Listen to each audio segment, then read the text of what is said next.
నిన్ను నీ వెరుగుమా నీవే దైవంబని విశ్వమంతకు చాటు వేదభూమి. తల్లి భారతమాత, నిన్ను నీ వెరుగుమా నీవే దైవంబని విశ్వమంతకు చాటు వేదభూమి. ఆది విష్ణువునైన అవతారమెత్తించి కర్మఫలము సంగు కర్మభూమి. విష్ణువునైన అవతారమెత్తించి కర్మఫలము సంగు కర్మభూమి. గుడి పావురాలకై తొడకోసి ఇచ్చిన భూమి సులేలిన పుణ్యభూమి. గుడి పావురాలకై తొడకోసి ఇచ్చిన భూమి సులేలిన పుణ్యభూమి. కొల్లాయి గుడ్డతో కోటి శత్రుల గెల్చు జాతి పితను గన్న జన్మభూమి. కొల్లాయి గుడ్డతో కోటి శత్రుల గెల్చు జాతి పితను గన్న జన్మభూమి. సగజముగ పండు నేలలు చాలగలిగి జీవధారలు ప్రవహించు చేవగలిగి. సహజముగ పండు నేలలు చాలగలిగి జీవధారలు ప్రవహించు చేవగలిగి. అతి పురాతన సంస్కృతి ఖ్యాతి గలిగి, అతి పురాతన సంస్కృతి ఖ్యాతి గలిగి. ధరణికే గురువైనది భరతభూమి.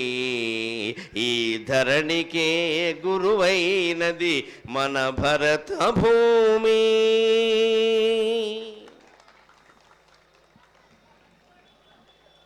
ఈరోజు తూర్పుగోదావరి జిల్లా ఏవీ నగరం గ్రామంలో నేనెంతో గౌరవించే వ్యక్తి యనమల రామకృష్ణుడు గారి ఆధ్వర్యంలో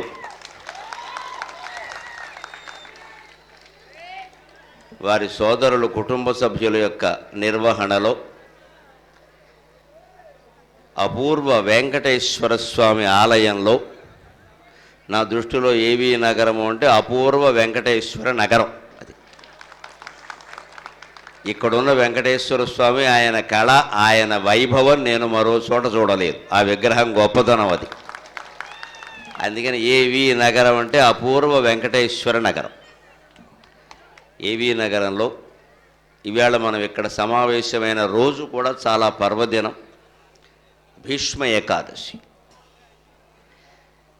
భీష్ముడు నిజానికి అష్టమి నాడు పరమపదించాడు 3 రోజుల క్రితం. కానీ ఆయన్ని శ్రీకృష్ణుడు, తాత చాలా త్యాగం చేశావు,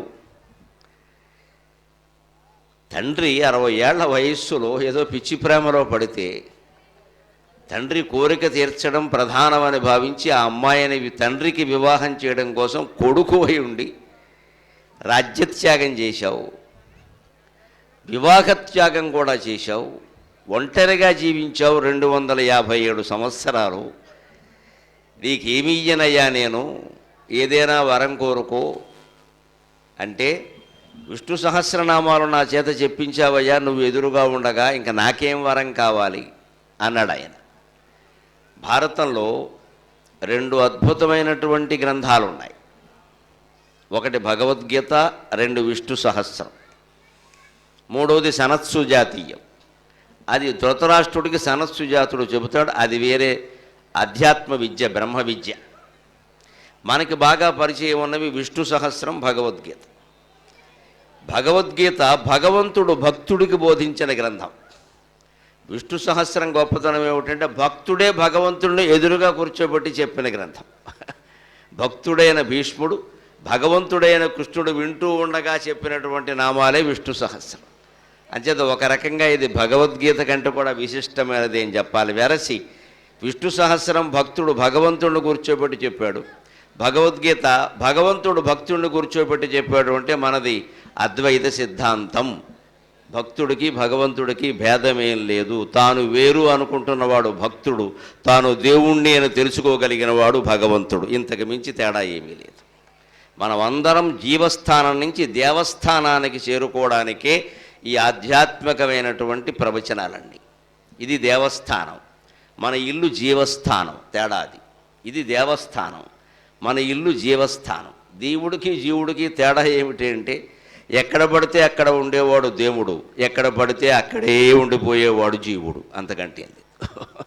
ఎక్కడ పడితే అక్కడ ఉండేవాడు దేవుడు, ఎక్కడ పడితే అక్కడే ఉండిపోయేవాడు జీవుడు. మన ఇల్లు జీవస్థానం, ఇది దేవస్థానం. దేవుడు ఎక్కడ పడితే అక్కడ ఉంటాడు, మనమేముంటాం ఎక్కడ పడితే అక్కడే పడతాం, ఇంక లేవం అక్కడి నుంచి. ఓ పెళ్ళి సంసారంలో పడ్డామనుకోండి, ఇక అంతే, నేను, నా భార్య, నా భర్త, నా పిల్లలు, నా గొడవ నాది, ప్రపంచం అంతా ఏమైనా నాకు అనవసరం. అందుకే ఎక్కడ పడితే అక్కడే ఉండిపోతాడు. దేవుడు అలా కాదు, ఎక్కడ పడితే అక్కడ ఉంటాడు. ఆ పడితే అనడానికి నిజమైన పడ్డం అర్థం కాదు, ఎక్కడైనా ఉంటాడు ఆయన, సర్వాంతర్యామియే ఉంటాడు. మనం ఈ ఎక్కడ పడితే అక్కడే ఉండిపోయే చిన్న జీవస్థానం నుంచి ఈ మహత్తరమైన వెంకటేశ్వర దేవస్థానానికి చేరుకోవడమే జీవిత లక్ష్యం. ఇక్కడ మీరందరూ చేరినప్పుడు చూడండి, ఇక్కడ మీరెవరో నాకు తెలియదు, నాకేదో నా గురించి ఏదో కొద్దిగా మీకు తెలిసి ఉండొచ్చు, కానీ అనేక కులాల వాళ్ళం, అనేక ప్రాంతాల వాళ్ళం, అనేక గ్రామాల వాళ్ళం కూడా ఇక్కడ సమావేశం అయ్యాం. అంతా ఒక్కటే, అంతా ఒక్కటే అనే భావన ఉంది కదా. ఈ అంతా ఒక్కటే అన్నదే దేవస్థానం. నేను వేరు వారు వేరు అనడం జీవస్థానం. జీవస్థానానికి దేవస్థానానికి తేడా అది. ఆ జీవుడు దేవుడుగా మారడానికి ఏం చెయ్యాలో, ఏం ప్రయత్నం చేస్తే మారతాడో భీష్ముడే శ్రీకృష్ణ స్తవంలో చెప్పాడు. ఇవాళ భీష్మ ఏకాదశి కాబట్టి వెంకటేశ్వరాయనంలో మనం వెంకటేశ్వరుని యొక్క స్తోత్రం చెప్పుకోవడంతో పాటుగా దాని ప్రారంభాన్ని భీష్మస్తవంతో చేసుకుందాం అనిపించింది. భీష్మ పితామహుణ్ణి ఒక్కసారి గుర్తు చేసుకోవాలి కాబట్టి ఆయన శ్రీకృష్ణుడిని స్తోత్రం చేసిన దాంట్లో కేవలం ఏదో శ్రీకృష్ణుడు అందచందాలు వర్ణించే విధంగా స్తోత్రం చేయడు, దాంతోపాటుగా మన జీవితానికి ఒక గొప్ప సందేశం ఇస్తాడు. ఆయన అంపశయ్య మీద ఉన్నప్పుడు శ్రీ మహావిష్ణువు స్వయంగా విష్ణు సహస్రనామం కూడా చెప్పేవయ్యా, ఇందాక వరం కోరుకోమంటే ఏం వద్దు అన్నావు, ఇప్పుడైనా వరం కోరుకో అంటే ఆ మహానుభావుడు కోరిన వరం ఏమిటంటే, విష్ణువుకి ఏకాదశి చాలా ప్రీతి కదా, నేను పరమపదించిన తర్వాత వచ్చే ఏకాదశిని నా పేరు మీద పిలిస్తే చాలు, ఇంకేం అక్కర్లేదు అన్నాడు ఆయన. అందుకని ఈ మాఘ శుద్ధ అష్టమి నాడు ఆయన పరమపదిస్తే ఆ తర్వాత వెంటనే వచ్చే ఏకాదశిని మాఘ శుద్ధ ఏకాదశిని భీష్మ ఏకాదశిగా మనం జరుపుకుంటాం. పశ్చిమ గోదావరి జిల్లా అంతర్వేది క్షేత్రంలో నరసింహస్వామి క్షేత్రంలో ఎంత వైభవం, స్వామి కళ్యాణం అది ఎంత బాగా జరుగుతుందో అందరికీ తెలుసు మనకి. అయితే ఆ భీష్మ ఏకాదశి లాంటి పర్వదినాలు జరుపుకునే మనం భీష్ముని తత్వం ద్వారా భగవత్తత్వాన్ని తెలుసుకోగలిగితే మనం ప్రతి ఒక్కళ్ళం భీష్ములం కాగలుగుతాం. భీష్ముడు అంటే తానన్న మాటకి కట్టుబడి ఉండేవాడు. భీష్మ అంటే అర్థం అది భయంకరమైన అర్థం. భయంకరం అంటే అర్థం ఏమిటి? ఎవరిని భయపెట్టడు ఆయన. ఎన్ని పరిస్థితులు రాని ఏం కానీ నేను ఇలాగే ఉంటానంతే. భీష్మ అంటే ఇంతే, తన పట్టుదలకి తన పద్ధతికి తాను ఉంటాడు, నష్టం కానీ లాభం కానీ ఏమైనా కానీ. అదే నిజాయితీ. రాజకీయం అనగానే మనం ఏదో వ్యతిరేకించాల్సిన అవసరం లేదండి. రాజకీయాల్లోనూ ఒక పద్ధతిగా ఉండే మనుషులు ఇప్పటికీ ఉన్నారు, మన కళ్ళ ముందు ఉన్నారు. ఒక్కసారి పదవి కోల్పోతే 3 వేసి 4 వేసి పార్టీలు మార్చేసే వాళ్ళని చూస్తున్నాం 5 ఏళ్లలోనే. మనం చూడట్లేదా ఇక్కడ? ఎందుకుంటున్నారు? లేదు, మనం ఒక సిద్ధాంతానికి కట్టుబడ్డాం, మనం ఒక పద్ధతిగా ఉన్నాం, అలాగే ఉండాలి. పదవులు ఇవాళ ఉంటాయి, రేపు పోతాయి. శ్రీ వెంకటేశ్వర స్వామి పదవి మనకి ముఖ్యం కానీ రాజకీయ పదవులు ముఖ్యం కాదండి ఎప్పుడు కూడా. అది నమ్ముకున్న వాళ్ళం అలాగే ఉంటాం. భీష్ముడు అలాగే ఉన్నాడు. ఆయన మీద వచ్చిన ఒత్తిడి సామాన్యమైన ఒత్తిడి కాదు. 25 ఏళ్ల కుర్రాడమ్మ, పెళ్లి కావలసినటువంటి యువరాజు శంతనుడు ఆయనకి వివాహం మాట ఎలా ఉన్నా యువరాజ్యం ఇచ్చేయడానికి సిద్ధంగా ఉన్నాడు. ఆ రోజుల్లో 16 ఏళ్లకే ఇచ్చేసేవారు. నిండు పచ్చి యవ్వనంలో ఉన్నాడు, ఇంకా 20-25 మధ్య వయస్సు. నిజం చెప్పాలి అంటే ఆ వయస్సులో ఉన్నవాడికి ఆయన ఏదో తండ్రి గారు గంగానదీ తీరానికి వెళితే అక్కడెవరో పడవ నడిపే అమ్మాయిని చూసి ఆయన ఏదో వ్యామోహానికి లోనైతే, ఆయన ఏదో ఇంటికి వచ్చి ఆ అమ్మాయి మీద విరహంతో ఏదో కొత్తగా కాలేజీలో చేరిన కుర్రాడు ప్రేమలో పడినట్టుగా విచిత్రమైన ప్రేమలో పడి మంచం ఎక్కేసాడు ఏకంగా. ఆయనేం మహారాజు, ఒక్కొక్క కర్మ అలాగే ఉంటుంది. అటువంటి వాడికి భీష్ముడు పుట్టడం ఎంత అదృష్టం చూడండి. అంతకుముందు గంగానది స్త్రీ రూపంలో ఉంటే ఆవిడ్ని చూసి వ్యామోహంలో పడ్డాడు. మామూలు వ్యామోహం కాదు, నేను ఏం చేసినా నువ్వు అభ్యంతరం చెప్పడానికి వీలేదంటే ఓకే బాస్ అన్నాడు. అటువంటి భర్తలు కూడా ఉంటారు. ఓకే అన్నాడు. 7 పిల్లల్ని చంపేసింది ఆవిడ. 7 పిల్లల్ని, కన్న పిల్లల్ని. ఆవిడ కారణాలు ఆవిడకు ఉండొచ్చు, కానీ భార్య తీసుకెళ్ళి పుట్టిన బిడ్డనల్లా గంగానదిలో బారొస్తుంటే ఏ మోగాడు ఊరుకుంటాడండి అడ్డంగా నరికేయకుండా. ఆయన ఊరుకున్నాడు. ఎందుకంటే ఆవిడ నాకు అంటే ఆవిడంటే నాకు ఇష్టం, ఆవిడంటే నాకు ఇష్టం. భార్య అంటే భర్తకి ఇష్టమే, భర్త అంటే భార్యకి ఇష్టమేనమ్మా. ఇలాంటి పనులు చేస్తూ ఊరుకుంటారా? ఇష్టానికో అర్థం లేదా?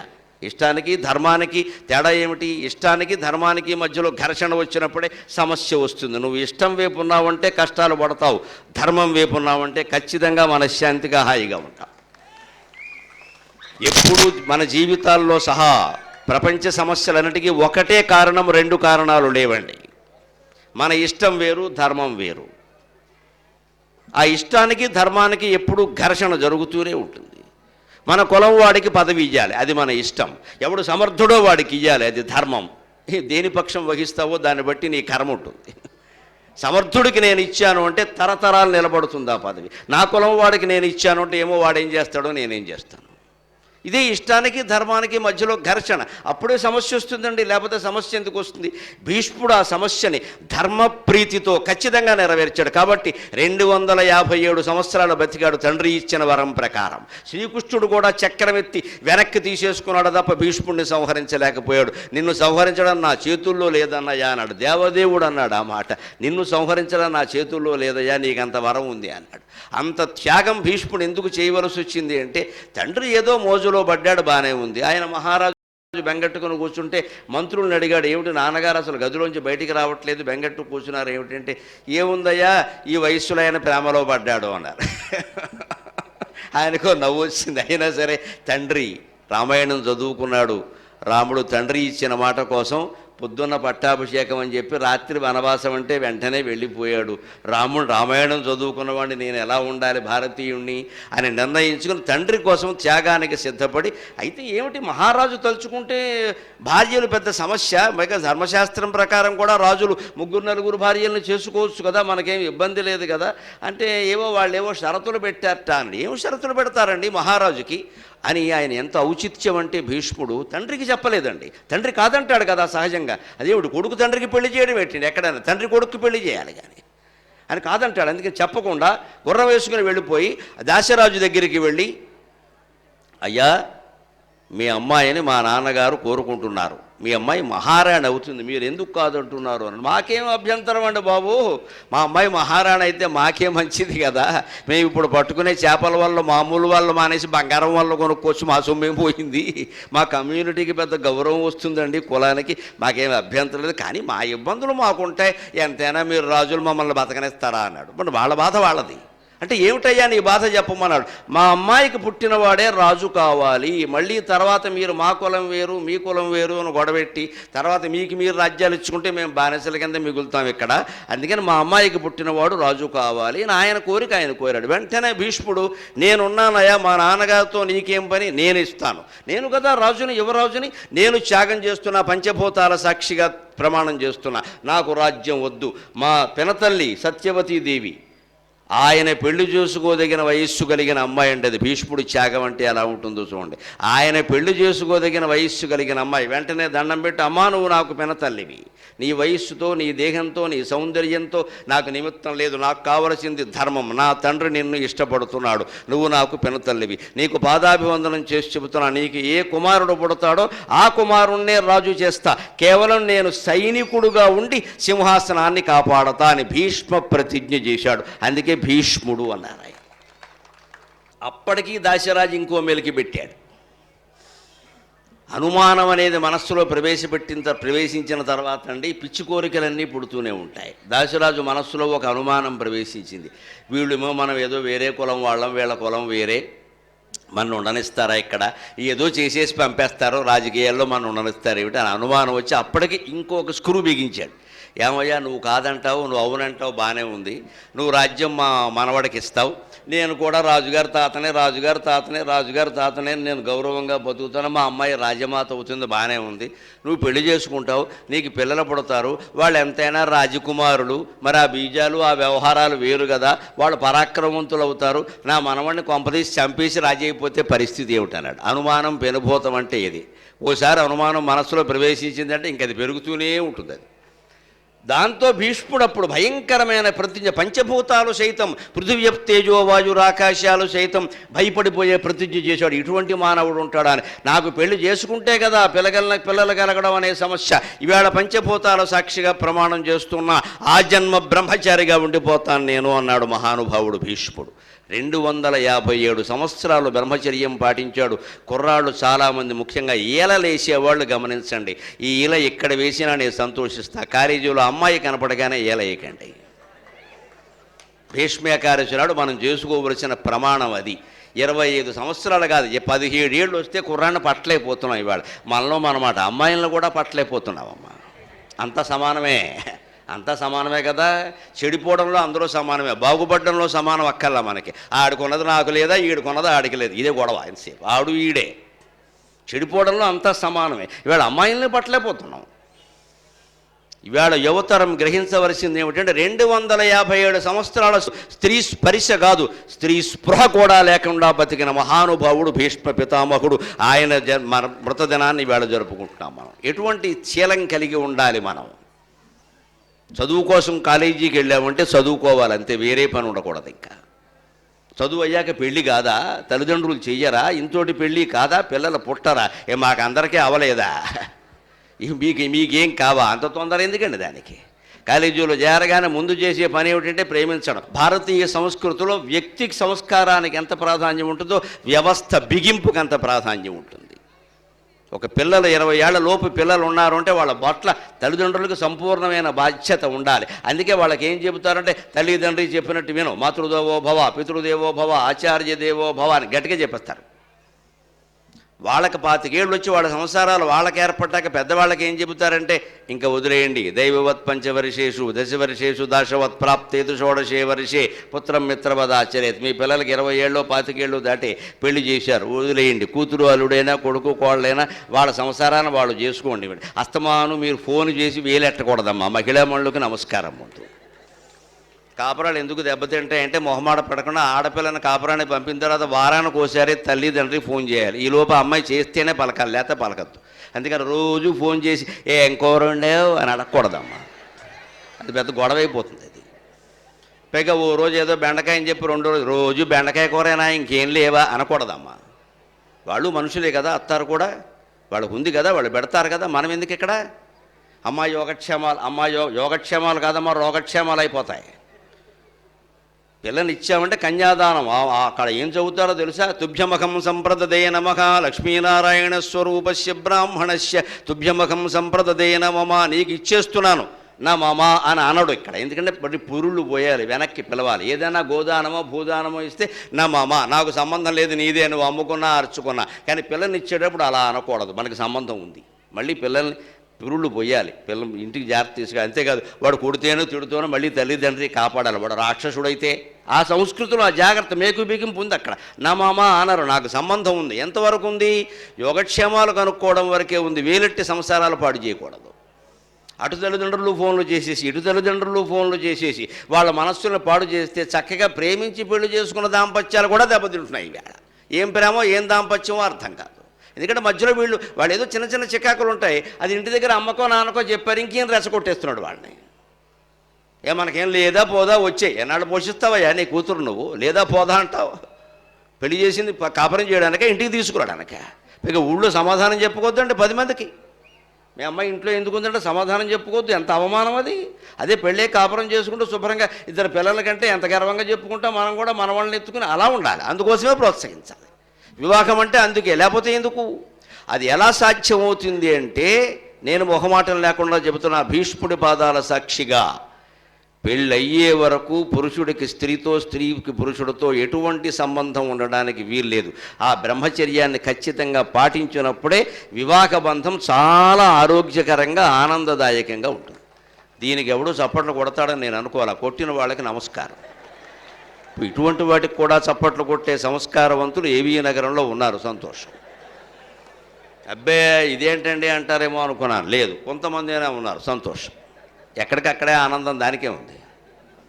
నీతి ఎంత పెరిగినా మంచిదే, ధర్మం ఎంత పెరిగినా మంచిదే. మా బతుకెందుకమ్మా? మాకు అందుకే కదా ఈ ఆభరణాలు వేసేది, ఈ కంకణాలు గండపెండేరాలు వేసేది. ఎందుకు? ధర్మాన్ని నీతిని నిలబడ్డానికి. అంతే కదా. స్వామివారి పాదాల ముందు కూర్చుని, అందుకని ఆ మాత్రం మాటలు వినపడినప్పుడు కనీసం ఎలా అంటున్నాము అంటే ఇవాళ కాకపోతే రేపైనా ఒప్పుకుంటాం, ఒప్పుకున్నాము అంటే ఇవాళ కాకపోతే రేపైనా చేస్తాం, చాలు. నాకు ఆ ఉత్సాహం చాలు, ఇంకేం అక్కర్లేదు. అలాంటి పరిస్థితుల్లో కూడా బ్రహ్మచర్య ప్రతిజ్ఞ చేసి అలాగే ఉండిపోతే తండ్రి ఇంకేం చేయాలో తెలియక కొడుకు ముందు తండ్రి ఓడిపోయి, నాయన ఎక్కడా చూడలేదురా ఇది, నా కోసం పెళ్లి మానేస్తావా? ఇదేమిట్రా? ఎక్కడైనా తండ్రికి ఒక భార్య చనిపోతే పిల్లలకి ఇబ్బంది అవుతుందేమో అని తను రెండో పెళ్లి చేసుకోవడం మానేస్తాడు, అది ధర్మమేరా? నేను రెండో పెళ్లి చేసుకోవడం ఏంటి, నా కోసం నువ్వు పెళ్లి మానేయడం ఏమిట్రా, ఎక్కడైనా ఉందా ఇది అన్నాడు. కానీ నాకు ఆ అమ్మాయి వద్దని అనలేకపోయాడండి. ఇది తండ్రి కథ. మనం చాలామంది ధర్మాన్ని గురించి చాలా మాట్లాడుతామండి. ఎదుటి వాళ్ళు మన కోసం ఏదైనా చేయగానే నీ రుణం తీర్చుకోలేనమ్మా, చచ్చి నీ కడుపున పుడతా, ఇదో తలనొప్పి. మళ్ళీ ఇక్కడ చచ్చేవాడిని జామరేయకుండా చచ్చి నా కడుపున పుడతావు, మళ్ళీ నాకు తలనొప్పికి. నీకోసం నేను జన్మెత్తాలి ఇక్కడ, ఇది పెద్ద మాట. చచ్చి నీ కడుపున పుడతా అంటే నీకోసం నేను పుట్టాలి ఇక్కడ, మళ్ళీ ఇక్కడ. ఈ మాటలు డైలాగులు కాదండి. అసలు వాళ్ళు మన కోసం త్యాగం చేయాల్సిన అవసరం ఎందుకు వచ్చిందంటే మనం ఎందుకు చేయలేం? ఈ తండ్రి కనుక కొడుకు ఆ మాట అనగానే బుద్ధి తెచ్చుకుని సిగ్గుందా లేదా, నాకు వాడికి 20 ఏళ్ళు నాకు 60 ఏళ్ళు, నా కోసం వాడి పెళ్లి మానేయడం ఏమిటి అని వెళ్ళి అమ్మాయి మొహం మీద నాకు అక్కర్లేదు బో అని చెప్తే అయిపోయే సమస్య పరిష్కారం. అంటే శంతనుడు ఇష్టానికి ప్రాధాన్యం ఇచ్చాడు, భీష్ముడు ధర్మానికి ప్రాధాన్యం ఇచ్చాడు. ఎవడు చరిత్రలో మిగిలాడండి? భీష్ముడు మిగిలాడు. భీష్ముడు మిగిలాడు. శంతనుడు ఎవరు అంటే భీష్ముడు తండ్రి, అంతకంటే ఏం లేదు ఇక్కడ. భీష్ముడు తండ్రి, ఇంక చెప్పుకుందుకు ఏం లేదు అక్కడ. భీష్ముడు ఎవరు ఉంటే శంతనుడు కొడుకని చెప్పక్కర్లేదండి, గంగాదేవి కొడుకని చెప్పక్కర్లేదండి, కౌరవ సైన్యాధిపతి అని చెప్పక్కర్లేదండి, ఏమీ చెప్పక్కల. భీష్ముడు అన్న పేరు చాలు, ఇంకేం అక్కల, ఆయనకి ఏ బిరుదులు అక్కల. అది మనం జీవితంలో సాధించాల్సింది. ఆ పేరు ఒక్కటి చాలు. మన పేరు వినపడగానే మన చరిత్ర ఎదుటివాడు చెప్పేలా ఉండాలి. అటువంటిది భీష్ముడు. అంతటి భీష్మమైన ప్రతిజ్ఞ చేసినందుకు తండ్రి ఆయనకి ఇచ్చిన వరం ఏమిటంటే, నాయనా నాకేదన్నా తపస్సు ఉంటే, ఆ శక్తి ఉంటే నీకు వరమిస్తున్నాను రా, నీకు స్వచ్ఛంద మరణం సంప్రాప్తిస్తుంది నాయన. ఏ యుద్ధంలో ఏ వీరుడు నిన్ను గెలవలేడు. నువ్వు మరణించాలి అనుకున్నప్పుడే వాడి బాణం నిన్ను వెంటాడి చంపుతుంది తప్ప 100 బాణాలు నీ మోత ప్రయోగించినా నీ శక్తి నీకు మరణం అనేది రాదు అని వరమిచ్చాడు. ఇక్కడ మనకు ఒక అనుమానం వస్తుంది, ఇలా స్త్రీలను చూసి వ్యామోహానికి గురయ్యే శంతనుడికి తపశ్శక్తి ఉంటుందా?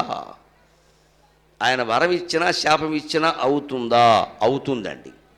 మనలో కూడా అందరికీ తపశ్శక్తి ఉంటుందమ్మా. స్త్రీ పురుష భేదం లేదు, కుల భేదం లేదు, మత భేదం లేదు. ఒక శాస్త్రం తెలిసిన మనిషిగా చెబుతున్నా, తపశ్శక్తి ఏ మనిషికైనా ఎలా వస్తుంది అంటే, మనం ఏ పని చేస్తున్నామో ఆ పనిని చిత్తశుద్ధిగా నిజాయితీగా చేస్తే తపశ్శక్తి వస్తుంది, ఖచ్చితంగా వస్తుంది. ఖచ్చితంగా వంట పని చేస్తున్నారు, వంట చిత్తశుద్ధిగా చేయండి. దిక్కుమాలిన వంట చచ్చిపోతున్నాను చేయలేక వద్దమ్మా, వంట కూడా చచ్చిపోతుంది, తిన్నవాడు కూడా చచ్చిపోతాడు.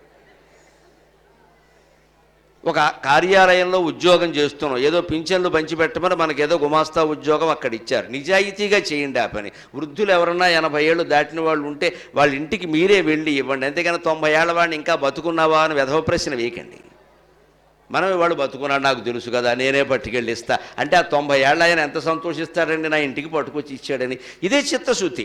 ఇలా ప్రభుత్వ ఉద్యోగం, ప్రైవేటు ఉద్యోగం, దేవాలయంలో పని ఏదైనా సరే చిత్తశుద్ధిగా చేస్తే అతనికి శాపానుగ్రహ సామర్థ్యం ఉంటుంది. ఎవరినైనా అతను వరమిచ్చినా అవుతుంది, కోపం వచ్చి ఒళ్ళు మండి శపించినా అది అవుతుంది ఖచ్చితంగా. శంతనుడు రాజ్య పరిపాలన బాగా చేశాడు. వ్యామోహాలు ఉంటే ఉండనేయండి, ప్రతి మనిషిలోనూ ఏవో లోపాలు ఉంటాయి. లోపం లేనివాడు లోకంలో ఉండడు, లోపం లేనివాడు లోకంలో ఉండడు. అసలు లోకం అనే మాటకే సంస్కృతంలో లోపం అని అర్థం.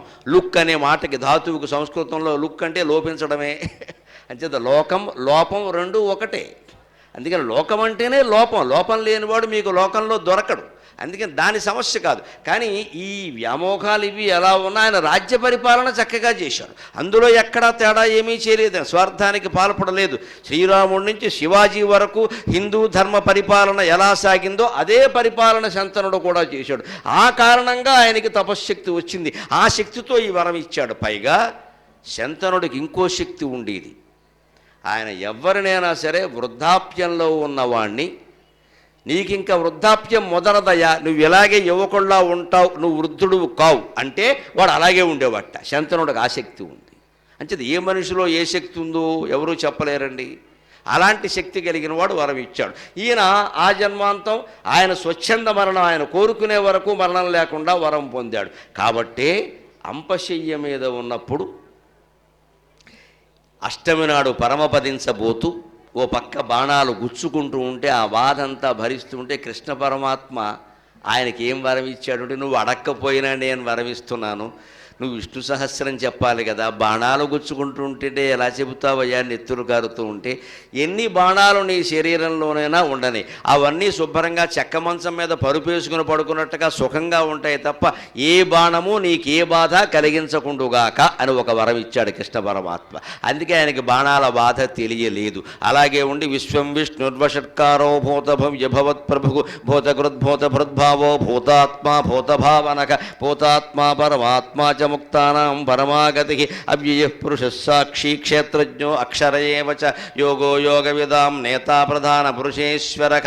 ఈ రకంగా విష్ణు సహస్రం చెప్పుకుంటూ వెళ్ళడాను. వనమాలి గది ఈశాన్గీ శంఖీ చక్రీ చరందకీ శ్రీమాన్ నారాయణో విష్ణుర్వాసుదేవోభిరక్షతు వాసుదేవోభిరక్షతు వాసుదేవోభిరక్షతు అని ముగించాడు. అటువంటి విష్ణు సహస్రం చెప్పిన తర్వాత పరమపదించబోతున్నానని తెలిసి ఆయన ఇంకా మృత్యువుని ఆహ్వానిస్తూ ఎటువంటి స్థితిలో ఉన్నాడు అంటే మనం దాని నుంచి నేర్చుకోవాలి ఖచ్చితంగా. ఎవ్వరికైనా మృత్యువు ఖాయం. రావణాసురుడు కంటే హిరణ్యకశిపుడు కంటే మనమేమి పెద్ద తపస్సులు చేసిన వాళ్ళం కాదు, అంతకంటే ఆయుర్దాయాలు మనకేం లేవు ఇక్కడ. నువ్వు మంచివాడివేనా చెడ్డవాడివేనా మహారాజు వాడివేనా మామూలు మనిషివేనా మరణం ఖాయం. మరణించేటప్పుడు మనిషి మనస్సు ఎలా ఉందో అది నిర్ణయిస్తుంది తదుపరి జన్మని లేదా మోక్షాన్ని. భీష్ముడి మనస్సు మోక్షం మీద ఉంది. ఎందుకంటే ఆయన ఏమంటున్నాడు, హయరింకాముఖ ధూళి ధూసర పరిణ్యస్తాలకోపేతమై హయరింకాముఖ ధూళి ధూసర పరిణ్యస్తాలకోపేతమై రయజాత శ్రమతోయ బిందుయుతమై రాజిల్లు నెమోముతో. శ్రీకృష్ణ పరమాత్మ హయరింకాముఖ ధూళి ధూసర పరిణ్యస్తాలకోపేతమై రయజాత శ్రమతోయ బిందుయుతమై రాజిల్లు నెమోముతో జయమున్ పార్థునకిచ్చువేట్క జయమున్ పార్థునకిచ్చువేట్క అని నా శస్త్రాగతిన్ చాలనొచ్చియు పోరించు మహానుభావుని ఎదలో చింతింతున శ్రాంతమున్. ఈ పద్య సారాంశంగా ఒక్క మాట గుర్తుపెట్టుకోండి, నా ప్రవచనం సార్థకం అవుతుంది. మనిషి మరణించేటప్పుడు మనస్సులో భగవత్ చింతన తప్ప వేరే చింతన ఉండద్దండి. లౌకికమైన ఏ విషయం మన మనస్సులోకి రాకూడదు. పిల్లలకి పెళ్ళిళ్ళు అవ్వలేదనో, ఉద్యోగాలు రాలేదనో, వాడు సొంత ఇళ్ళు కట్టుకోలేదనో, వాళ్ళు బ్యాంకులోనికి అప్లై చేశారు ఇంకా బ్యాంకు వాడు శాంక్షన్ చేయలేదనో, ఈ దిక్కుమాలిన భావాలతో ఎవడన్నా మరణించాడంటే వాడు బ్యాంకులో మంచినీళ్ళు మోసేవాడి కింద పుడతాడు. బ్యాంకులో రాలేదని ఏడుస్తూ కూర్చున్నాడు కాబట్టి. బ్యాంకులో ఎవడకు వస్తుంది, నీ కొడుక్కో మనవడకో వస్తుంది, నీకు ఎందుకు గొడవ, వదిలేరద్దు ఆ విషయం. మా వాడి ఇల్లు కట్టలేదండి, మా వాడికి పెళ్ళి అవ్వలేదండి, మా వాడికి సెటిల్ అవ్వలేదండి. నువ్వు సెటిల్ అవుతున్నావు యమలోకంలో, ఓ గొడవ నీ గొడవ నువ్వు చూసుకోక మళ్ళీ మానవుడు కొడుకు దేనికే ఇక్కడ. ఈ వ్యామోహాలు వదులుకోవాలి. యం యం వాపి స్మరన్ భావం త్యజత్యంతే కళేవరం తం తమేవైతి కౌంతేయ సదా తద్భావభావితక. ఈ శ్రీ వెంకటేశ్వర స్వామి కృష్ణావతారంలో ఉండగా చెప్పిన భగవద్గీతలో 8వ అధ్యాయంలో మాట ఇది, అక్షర పరబ్రహ్మయోగంలోది. యం యం వాపి స్మరన్ భావం త్యజత్యంతే కళేబరం తం తమేవైతి కౌంతేయ సదా తద్భావభావితక. మరణించేటప్పుడు మనిషి ఏ ఏ రకమైన భావన చేస్తూ మరణిస్తాడో వెంటనే ఆ జన్మ పొందుతాడు అన్నాడు. వెంటనే ఆ జన్మ పొందుతాడు. ఇంటి దగ్గర ఒక కుక్క ఉందనుకోండి, ఆ కుక్కతో ఈ పెద్ద ఆయన ఒక అనుబంధం పెంచుకున్నాడు అనుకోండి. కొంతమంది కొడుకులతో కంటే కుక్కలతోనే అనుబంధాలు పెంచుకుంటారు బాగా. కొడుకులు మాట వెండు, కొడుకు మాట వెండు, కుక్క వింటుందని ఈయన భ్రమ. పెంచుకుంటారు అలా. ఏంటి అసలు అక్కడ బలహీనత ఎక్కడుంది? కొడుకు కుక్క సమస్య కాదండి, ఎవడో ఒకరితో అనుబంధం లేకపోతే మనం ఉండలేమా? This is the question. ఇది ప్రశ్న, ఇది అందరూ ఆలోచించాల్సిందే. ఎవరో ఒకరితో అనుబంధం ఉండి తీరాలా? ఉండక్కర్లేదండి. మనం ధైర్యంగా ఉండాలి, ఆనందంగా ఉండాలి అంటే రోజుకొక్క అరగంట సేపైనా మనం ఒక్కడమే ఒంటరిగా కూర్చోవాలి. ఎవరిని రానివ్వకూడదు, సెల్ ఫోన్ మాట్లాడకూడదు, కట్టె అవతల బారేయాలి, తలుపేసేసుకుని కూర్చోవాలి. నమశివాయ నమశివాయ, నమో నారాయణాయ నమో నారాయణాయ, శ్రీమాత్రే నమః శ్రీమాత్రే నమః. ఏదో ఒక భగవన్నామాన్ని మనస్సులో స్మరిస్తూ ఉండాలి. అది కూడా స్మరించని స్థితి దాటి పూర్తిగా అన్ని ఆలోచనలు అణిగిపోగలిగితే అది అత్యుత్తమ స్థితి, ఇంక చెప్పక్కర్లేదు. వాడు మోక్షం పొందినట్టే లెక్క. కానీ దానికి సాధనం భగవన్నామస్మరణ. ముందు ఏకాగ్రత కుదిరితే తప్ప నిరగ్రత కుదరదు. నిరగ్రత దేని మీద దృష్టి పెట్టకుండా ఉండాలంటే ముందు ఏదో ఒక దాని మీదే దృష్టి పెట్టాలి. అప్పుడు ఆ ఒక్కదాన్ని తొలగిస్తే ఖాళీయే మిగిలింది, అంతకంటే ఉంది. ఆ ఖాళీ అనే స్థితిని, పూర్ణం అనే స్థితిని మనం చేరుకోవాలి అంటే ముందు ఏకాగ్రత ఉండాలి. దానికి చేయవలసిన అభ్యాసం మనం ఏ రంగంలో, వ్యవసాయం, వ్యాపారం, రాజకీయం, మాకుమల్లే విద్యారంగం, సాహిత్యం, ఏదైనా కానివ్వండి, ఇవన్నీ వదిలేసి రోజుకు ఒక అరగంట ఉదయమా సాయంత్రమా మీ ఇంట్లోనే మీరున్న గదిలోనే మీకు వీలైన చోటే, కావాలంటే ఫ్యాన్ వేసుకోండి లేకపోతే వదిలేయండి, సౌకర్యంగానే కూర్చోండి, బలవంతంగా నిగ్రహించుకోవలసిన అవసరం లేదు. కానీ మనస్సును ఆపేయాలి, ఏ ఆలోచన రావద్దు, ప్రశాంతంగా ఉండాలి. అది ఏకాంతం. అప్పుడు ఈ అనుబంధాలు దూరమైనా కూడా మనం ఉండగలుగుతాం.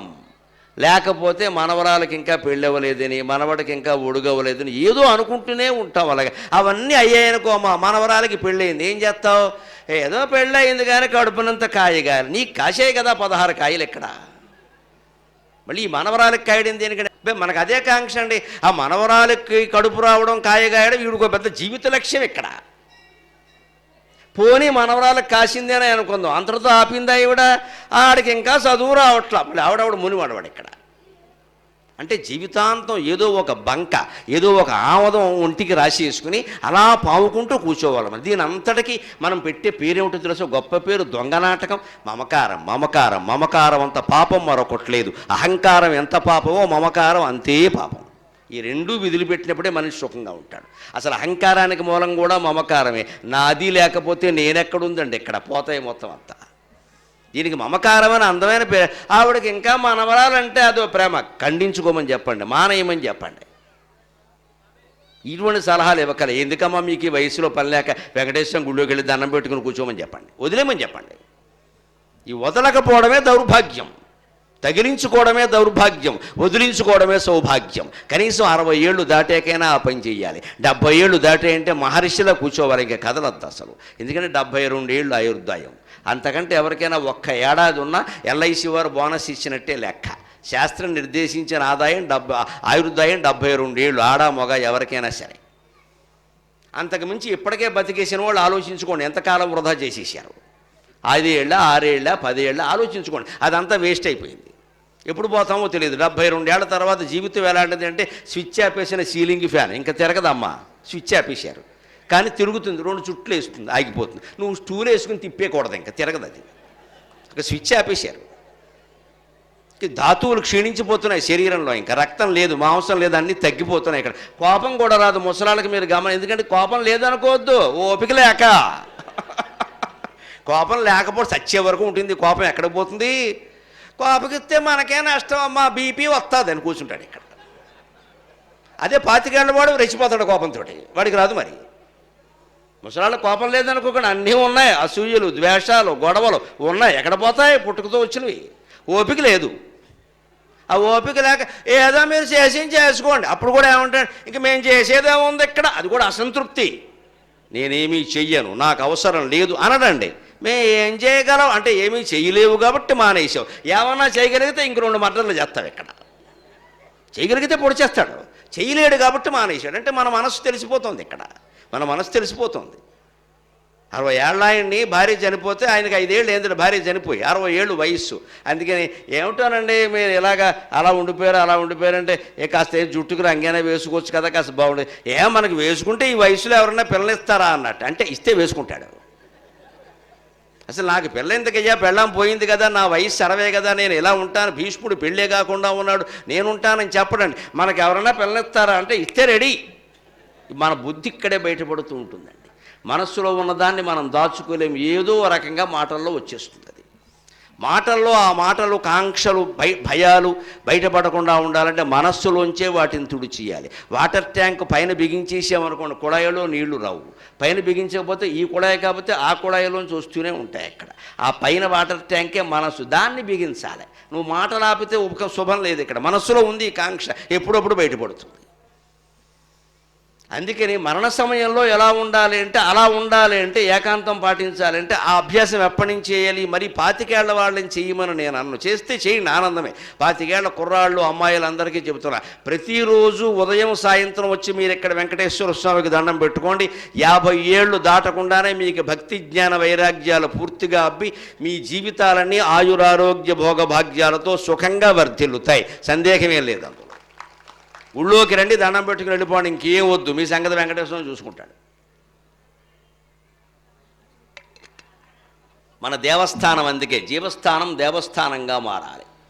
అందుకని 20 ఏళ్ల వాళ్ళు గుళ్ళోకి రావాలి, వస్తూ ఉండాలి. 50 ఏళ్ళు దాటిన వాళ్ళకి చెబుతాను, నాకేం మొహమాటం వెళ్ళా, నాకు దాటే 63, 50 దాటాక ఆలోచించాలి, ఎంతకాలమే రావడం. పొద్దున్న వచ్చాం, సాయంత్రం వచ్చాం, తీర్థం తాగాం, ప్రసాదం తిన్నాం, ఎప్పట్లాగే పేకాట మానలేకపోతున్నాం, కోడిపందాలు మానలేకపోతున్నాం, రాజకీయాలు మానలేకపోతున్నాం, గొడవలు ఎట్టుకోకుండా ఉండలేకపోతున్నాం. ఏంటిది? గుడే, మన గొడవే. ఇది ఆలోచించాలి. 25 ఏళ్ల కుర్రాడు ఈ ఆలోచన చేయకపోతే నేనేమన్నా, వాడు కుర్రాడు. 50 ఏళ్ళు దాటాకనే ఆలోచించాలి కదా. ఎంతకాలం ఇది? ఎంతకాలం? ఎప్పుడప్పుడు అయిపోతాం కదా. భీష్ముడి కంటే గొప్పవాళ్ళం ఏం కాదు కదా. ఎందుకు ఇలా ఉండిపోయాం మనం? అలా 50 నుంచి 60 వరకు గుళ్ళోకి వచ్చి వెడుతూనే ఉండాలి, కానీ ఈ ఆలోచన చేయాలి. ఎందుకు మనకి ఇలా ఉండిపోతున్నాం? ఇంకా కాంక్షలు ఎందుకున్నాయంటే, గుళ్ళో దేవుడు గుండెల్లో దేవుడు ఒక్కడే అని మనకు అర్థం కాలేదు, అందుకే అలా ఉంటాయి ఇవి. అది అర్థమైనాడు మొత్తం పోతాయి. అంగుష్టమాత్ర పురుషోంతరాత్మ సదా జనానాం హృదయే సన్నివిష్టక. కఠోపనిషత్తులో చెబుతారు ఈ మాట. అంగుష్టమాత్ర పురుషోంతరాత్మ సదా జనానాం హృదయే సన్నివిష్టక. తం స్వాశరీరాత్ ప్రభృహేన్ ముంజాది వేషీకాం ధైర్యేణ. ప్రతి జీవుడి శరీరంలో, ముఖ్యంగా మానవుల శరీరంలో బొటన వేలంత మాత్రంలో పరమాత్మ శ్రీ వెంకటేశ్వర స్వామి నెలకొని ఉన్నాడు. ఆయన గుళ్ళో మాత్రమే ఉన్నాడు అనుకోద్దు, మీ అందరి గుండెల్లో ఉన్నాడు. ఆయన లేకపోతే మీరు వినలేరు, నేను చెప్పలేను. చెప్పడానికి నాకు శక్తినిచ్చేది, వినడానికి మీకు శక్తినిచ్చేది, మనం చెబుతుంటే నా మాటలు మీకు అందించడానికి ఈ మైకుకి శక్తినిచ్చేది, ఇవన్నీ జరుగుతుంటే మాట్లాడకుండా కూర్చోవడానికి ఈ కుర్చీకి బల్లకి శక్తినిచ్చింది కూడా వెంకటేశ్వర స్వామి. లలితా సహస్రంలో చెబుతారు, చిశక్తి చేతనారూప జడశక్తిర్జడాత్మిక. కదలడం మాత్రమే శక్తి అనుకోకండి, కదలకపోవడం కూడా శక్తి. ఒకడు కదలడమే ఎంత కష్టమో, ఒకడు కదలకుండా ఉండడం కూడా అంతే కష్టం. ఊళ్ళోకి వెళ్ళి ఎవడ చుట్టూ పిగితే తప్ప వీడు ఉండలేడు ఇంట్లో. ఎవడో వెళ్ళిపోవాలి, నేను ఉండను, ఎందుకంటే ఎవరితోనో గొడవ పెట్టుకోవాలి. మరి కాళ్ళు లేనివాడు కదలడం ఎంత కష్టమో, బుద్ధి లేనివాడు కదలకుండా ఉండడం కూడా అంతే కష్టం. వాడికి కాళ్ళు లేవు, వాడేనయ్యా, వీడికి బుద్ధి లేదు, ప్రమాదం ఇది. కూర్చోవయ్యా అంటే కూర్చోడు, ఎవరితోనో ఏదో పెడతాడు బయటికి వెళ్ళి. లేమీ లేకపోతే అరిగి కూర్చుని విమర్శలు మాట్లాడతాడు. ఎక్కడ ఏం ఉండలేవో మాట్లాడకుండా. కానీ ఈ కుర్చీ చూడండి ఉంది మాట్లాడకుండా. అదేమిటంటే కుర్చీ మాట్లాడలేదు అనదాం. మాట్లాడడం కళ అయితే మాట్లాడకపోవడం కూడా కళే. చిశక్తి చేతనారూప. మనందరిలో మానవుల్లో చైతన్య రూపంలో ఉన్నది వెంకటేశ్వర స్వామి. ఈ కుర్చీలో, ఈ బల్లలో, ఈ రాగి డబ్బాలో నిశ్చైతన్యం రూపంలో, కదలని శక్తి రూపంలో, స్థితిశక్తి అంటారు దీన్ని. తెలుగు మీడియం చదివిన వారికి తెలుస్తుంది గతిశక్తి, స్థితిశక్తి అని. ఈ నాలో నీలో గతిశక్తి రూపంలో ఉన్నది ఆయనే, ఈ వస్తువుల్లో స్థితిశక్తి రూపంలో ఉన్నది ఆయనే. అంచేత స్థితి కూడా ఒక శక్తే.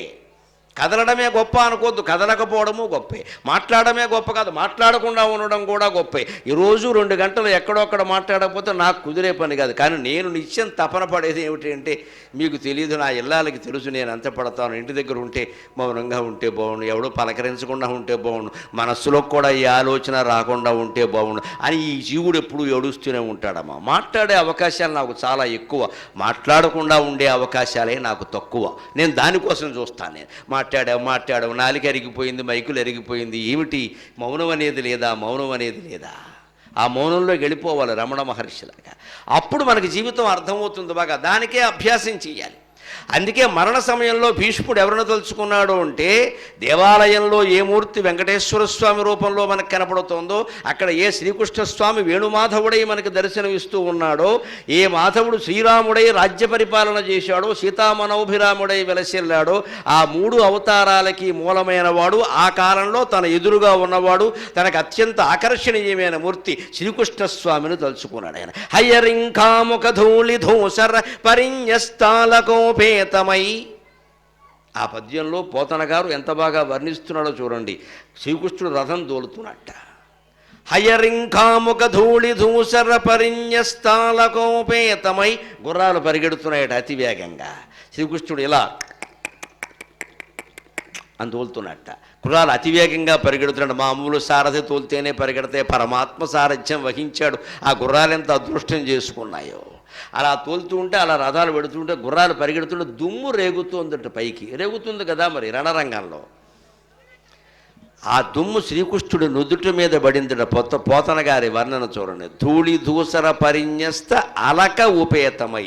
అలకలంటే ఈ ముంగురులు. ఈ ముందు ఇలా గిరజాలు తిరుగుతూ ఉంటాయో నాకే చూడకండి, నాకు ఆ సౌభాగ్యం లేదు. మీకు అందరికీ తిరుగుతాయి, చూసుకోండి. అందుకని ఇలా మనం తల దూకున్న తర్వాత అందమైన ఆడపిల్లలు ఏం చేస్తారంటే అద్దం ముందు నిలబడి ఓ రెండు ఇటు లాగుతారు, ఓ రెండు ఇటు లాగుతారు. ఇదో అర్ధచంద్రాకారం, ఇదో అర్ధచంద్రాకారం వేసుకుని కాలేజీ గడతారు, నలుగురు మంచాన పడతారు. అంతే కదా మనం చేసే పని. నిలువుటద్దాలు ఉన్నది ఇందుకే కదా. ఆ గిరజాలు ఉన్నవాళ్ళు ఆలోచించండి, ఆ అందం ఏమిటో తెలుస్తుంది. ఈ నుదుటి మీదకి రెండు గిరజాలు ఎలా పడ్డాడు వంకర వంకరగా, అది శ్రీకృష్ణుడికి పడతాయి అలాగా. అలకలు అంటే ఇవి సంస్కృతంలో అలకలు అంటే ఆ ముంగురులు. తెలుగులో అలక అంటే కోపం, మనకు అలకపాన్పు అవన్నీ అంటే అది తెలుగు మాట. సంస్కృతంలో అలక అంటే ముంగురులు అని అర్థం. ఈ గుర్రాలు పరిగెడుతుంటే దుమ్ము పైకి రేగిందిట. ఆ దుమ్ము శ్రీకృష్ణుడు నుదుటి మీద పడిందిట. మరి ఎగిరిన దుమ్ము పడుతుంది కదా ఎక్కడో అక్కడ. ఆ దుమ్ముకు తెలుసా దేవుడు ఎవరో దెయ్యం ఎవరో పడింది. అది అర్జునుడి మీద పడింది, రథం మీద పడింది, కృష్ణుడి మీద కూడా పడింది. కానీ పోతన గారు ఏం చెబుతారంటే ఆశ్చర్యకరంగా ఆ నుదుటి మీద అప్పటికే చెమట పట్టింది. మరి గుర్రాలు తోలుతుంటే పట్టదు, శ్రమ వల్ల చెమట పట్టింది. చెమట పట్టిన నుదుటి మీద దుమ్ము పడింది అనుకోండి, ఏమవుతుంది? దుమ్ము అంటుకుపోతుంది. పొడి నుదుటి మీద పడితే గాలికి ఎగిరిపోతుంది. చెమట పట్టిన నుదుటి మీద పడితే అంటుకుపోతుంది. ఆ చెమట పట్టిన నుదుటి మీద పడిన దుమ్ము ఏ వాసన రాకపోగా చాలా అందంగా ఉందిట. ఆ దుమ్ము పట్టిన కృష్ణుడు మొహం బాగుందిట. ఇదేం వర్ణనండి? ఒక కవిగా నేనైతే పోతన గారిని వ్యతిరేకించి తీరతా. ఇది అనౌచిత్యం. శ్రీకృష్ణుడు మొహానికి దుమ్ము పట్టిందనడం ఒకటి, దుమ్ము పట్టినా సరే చెమట పట్టినా సరే మొహం అందంగా ఉందనడం ఒకటి. ఎలా వీలవుతుంది? దేవుడు కాబట్టి అన్నారు అనొద్దు. ఆయన్ని అక్కడ మానవుడుగానే చూపించారు, మామూలుగానే. అందుకని అలా వర్ణించడానికి వీల్లేదు. మరి ఎందుకు చేశాడు ఆయన? పోతన గారు చేస్తాడా ఈ పని? ఇక్కడ ఒక రహస్యం ఏమిటంటే భగవద్గీతని అర్జునుడు మాత్రమే వినలేదండి, అశ్వాలు కూడా విన్నాయి. 4 అశ్వాలు ఉన్నాయి, విన్నవి ఈ అశ్వాలే.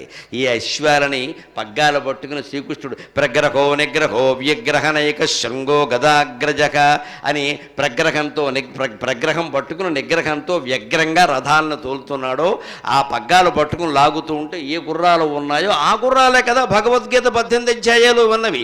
అర్జునుడు ఒక్కడే వినలేదు, గుర్రాలు కూడా ఉన్నాయి. పక్కనే రథం పక్కనే చెప్పాడు కదా.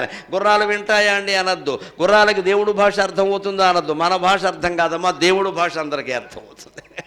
దేవుడు అందరినీ అనుగ్రహిస్తాడు. అంతేకాదు ఏదైనా పొరపాటున మీరెవరూ లేనప్పుడు ఆ తలుపులు తీసుంటే ద్వారం ఓ కుక్క వచ్చిందనుకోండి, దానికి తెలియకుండానే ఏదైనా అట్టిపండు తొక్కలు ఉన్నాయా ఇంకేదైనా ఉందా అంటూ వెంకటేశ్వర స్వామి గుడి చుట్టూ 2 ప్రదక్షిణాలు చేసిందనుకోండి, తెలియకుండా చేసిన పుణ్యం కారణంగా దానికి వచ్చేది మానవ జన్మ వస్తుందమ్మా, అనుమానం లేదు. జంతువులకు అంతే పద్ధతి. అంతకంటే తెలియదు కదా వాడికి గూడని, ఇక్కడికి రావచ్చని రాకూడదని ఏం తెలియదు, అనుకోకుండా వస్తాయి. వాటి ఆహారం కోసం వస్తాయి. జంతువుకి అంతకంటే తెలివి లేదు కాబట్టి అది అనుకోకుండా గుళ్ళోకి వచ్చినా పుణ్యమే.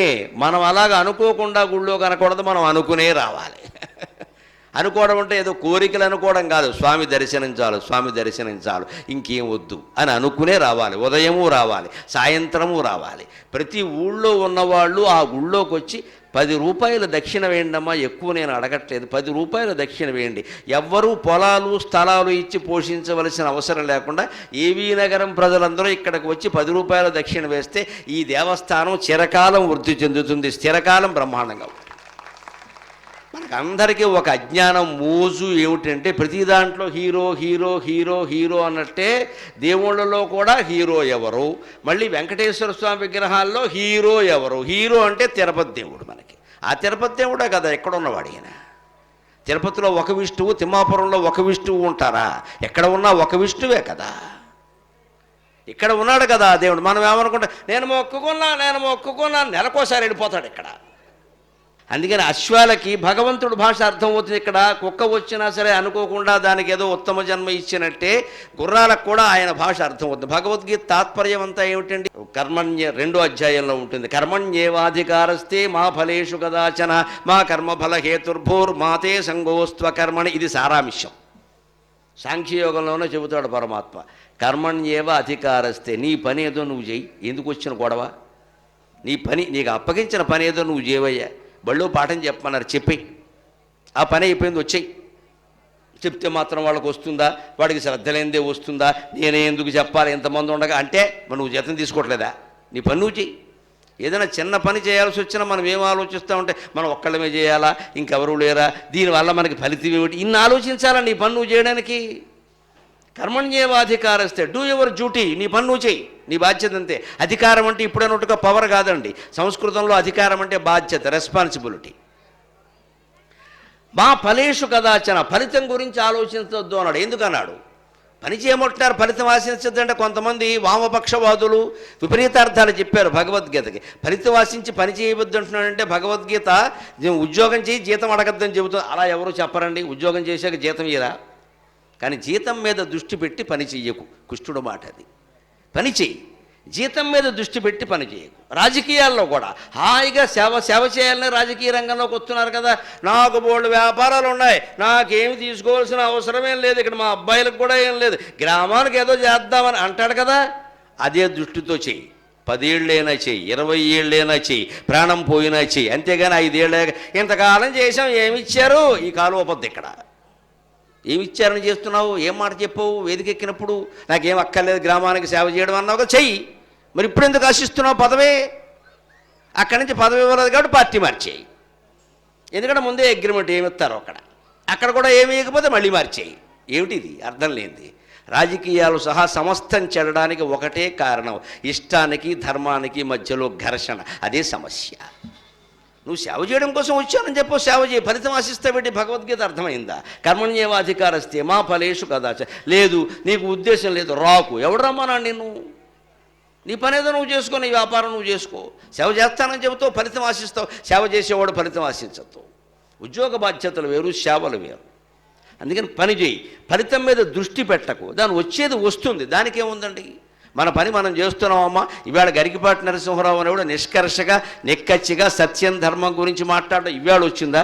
93 సంవత్సరంలో ఏ రోజు నేను కాకినాడలో అడుగు పెట్టానో, 97 సంవత్సరంలో చైతన్యరాజు గారి కాలేజీలో ఎప్పుడు చేరానో అప్పటి నుంచి ఈ రోజు వరకు నా వాణి ఒక్కలాగే ఉంది. తేడా ఏం లేదు, ఇక్కడ తేడా ఏం లేదు. నాకు పద్మశ్రీ పురస్కారాన్ని ప్రకటించగానే మొదట ఆశ్చర్యపోయింది నేనే. నాకు ఇచ్చేవాళ్ళు కూడా ఉన్నారా అనుకున్నాను నేను. ఎందుకంటే పరమ నిక్కచ్చిగా ఏ ప్రభుత్వంతో నాకు నిమిత్తం లేదు, ప్రతిపక్షంతో నిమిత్తం లేదు, కులంతో నిమిత్తం లేదు, కేంద్రం రాష్ట్రం దేంతో నిమిత్తం లేదు. ఎవరికి వెయ్యాల్సిన చొరకలు వాడికి నిండా వేసేసాను నేను. ఏం మొహమాటం వెళ్ళా, స్వామివారి పాదాల సాక్షి. నాకు సత్యం కావాలి, ధర్మం కావాలి, పదవుల పీఠాలు నాకు అక్కల. కానీ నాకు ప్రకటించేసరికి నాకేమనిపించిందంటే ఇంకా కలియుగం పూర్తిగా రాలేదురా, కొంచెం మంచి యుగం ఉందిరా అనిపించింది నాకు. ధర్మానికి బాధ్యతకి గుర్తింపు గౌరవాలు ఉన్నాయన్నమాట. అందుకని అందరూ పెంచుకోవలసిన నమ్మకం ఒక్కటే, నిజాన్ని గురించి, సత్యాన్ని గురించి, ధర్మాన్ని గురించి మాట్లాడేవాడు మాట్లాడండి, పోట్లాడేవాడు పోట్లాడండి. మన వెనకాల భగవంతుడు ఉన్నాడు ఖచ్చితంగా. భయపడొద్దు, భయపడొద్దు, భయపడొద్దు. మనిషికి శత్రువులు వేరే ఉండరు, భయం తప్ప. ధర్మం కోసం పోరాటం చేస్తే పోయేదేమీ లేదు, సంఖ్యలు తప్ప. ప్రాణం ఎప్పుడైనా పోయేదే, అంతే లెక్కది. అలా నిక్కచ్చిగా మన పని మనం చేయడం. కర్మణ్యేవాధికారస్తే మా ఫలేషు కదాచన. దానికి ఏమి గౌరవాలు పురస్కారాలు నేనేం ఆశించాల. మనకి భగవంతుడు ఈ కండువా, మా అమ్మ ఈ కండువా నా మెడలో వేసినాడు, ఒకటే మాట ఉంది, జాతీయ జెండాలా ఉందిరా, ఎంతో అందంగా ఉంది, జెండాలా ఉందిట. నాకు అప్పుడు గుర్తొచ్చింది, దైవంతో పాటు దేశం గురించి మాట్లాడడం నా బాధ్యత. నాకు తల్లి చెప్పింది అన్నమాట ఈ విషయం అనుకున్నాను. ఇది జెండాలా ఉంది, జెండాలా ఉంది అని మా అమ్మ అంటే, అయితే మా అమ్మ నన్ను దేశం గురించి మాట్లాడమని చెబుతోంది అనమాట. ఇంక వేరే చెప్పేది ఏమిటి అని నేను ఎప్పుడు దైవభక్తిని దేశభక్తిని కలిపే మాట్లాడాను. అందుకే నాది సామాజిక వ్యాఖ్య. ఎవరేమనుకున్నా మంచిది. కుటుంబ విషయాలు లేకుండా, రాజకీయాలు లేకుండా నేను కేవలం భగవద్గీత శ్లోకాలు అప్పగించేసి కూర్చోను. ఇక్కడ నా పని కాదు అది. అలా అప్పగించడం వల్ల ప్రయోజనం ఏమీ లేదు. ఏవో స్తోత్రాలు, పారాయణలు, మహిమలు అన్నీ అనుకోవడం, ఇంట్లో కూర్చోవడం, చివరికి ఏమీ జరక్క మతం మార్పిడి అయిపోవడం. ఇక్కడ ఆ దేవుడు తీరుతాడు, ఈ దేవుడు వేరే, ఆ దేవుడు వేరేనా మా అర్థం లేని విషయం. ఇక్కడ దేవుడు అన్నాకు ఒక్కడే ఉంటాడు. వారు ఒక రకంగా భావిస్తే మనం ఒక రకంగా భావిస్తాం. మన కోరికలు ఎందుకు తీరవు అంటే మనం కోరిక ఫలితం మీద దృష్టి పెడుతున్నాం, మనం భగవంతుని మీద లేదు మన దృష్టి. కర్మణ్యేవాధికారస్తే మా ఫలేషు కదాచన మా కర్మఫల హేతుర్భోగు మాతే సంగోస్త్వ కర్మణి. పని మీద దృష్టి పెట్టి ఫలితం మీద కాదు. అంతేకాదు కర్మఫలానికి నువ్వే కారణం అని అనుకోవద్దు. ఏదైనా ఒక గొప్ప పని ఏదైనా జరిగినా మనం ప్రయత్నం చేసినా మన వల్ల జరిగింది అనొద్దు. ఎంతోమంది సహకరించడం వల్ల జరిగింది కదా, అనుమానం ఏముంది? నేను మాట్లాడడానికి వస్తే సరిపోయిందా? నీకు మైకి ఏర్పాటు చేద్దాం, మంచినీళ్ళు పెట్టద్దా, ఏర్పాటు చేద్దాం. అసలు దేవస్థానం ఏర్పాటు ముందు రామకృష్ణుడు గారు తమ్ముడు గారు నన్ను పిలవద్దా, లేక ఎందుకు వస్తాను నేను? అది ఏర్పాటు ఉండాలా వద్దా? అంటే వారంతా సహకరించబట్టే అయింది. కాకినాడ నుంచి మా రాజుగారు బంధువులంతా వచ్చారు, ఇక్కడ తీసుకొచ్చారు, రాబట్టే అయింది ఇక్కడ, లేకపోతే ఎందుకు అవుతుంది? అంటే వారందరూ ఇందులో భాగస్వామిని, ప్రధానం నేనే కావచ్చు. మీరందరూ ఇప్పుడు ఇంతమంది జనం లేకపోతే నాకు ఉత్సాహం వస్తుందా? అంటే మీరు కూడా, ఈ పుణ్యం మీది కూడా, నేను మాట్లాడడానికి కారణం మీది కూడా. అది విజయవంతమైందంటే అందులో భాగం మీకు ఉంది. ఇక్కడ మా కర్మఫల హేతుర్భూ, కర్మఫలానికి నువ్వు ఒక్కడవే కారణం కాదు. ఇది ఓటమికి కూడా పనిచేస్తుంది. మనం ఒకవేళ పోరాటంలో ఓడిపోతే, ఎన్నికల్లో ఓడిపోయినా సరే మనం ధర్మంగా ప్రచారం చేసాం, మంచి వాళ్ళని కలిసాం, అడిగాం, వేసినవాడు వేసాడు, లేనివాడు లేదు, మంచిది, ఈసారికి మనకి విశ్రాంతి తీసుకోమని చెప్పారు, తీసుకుందాం అంతే. ఆ విశ్రాంతి తీసుకోనియకుండా, చేసేవాడిని పని చేయకుండా పొల్లెట్టేసి నానాకి గొడవలు పెట్టేస్తే అది మళ్ళీ కురాజకీయమే అవుతుంది. అక్కడ ఇంతకాలం మనం చేసే ఇప్పుడు ఇంకోటి చేసుకుంటాడు, ఏం పోయింది?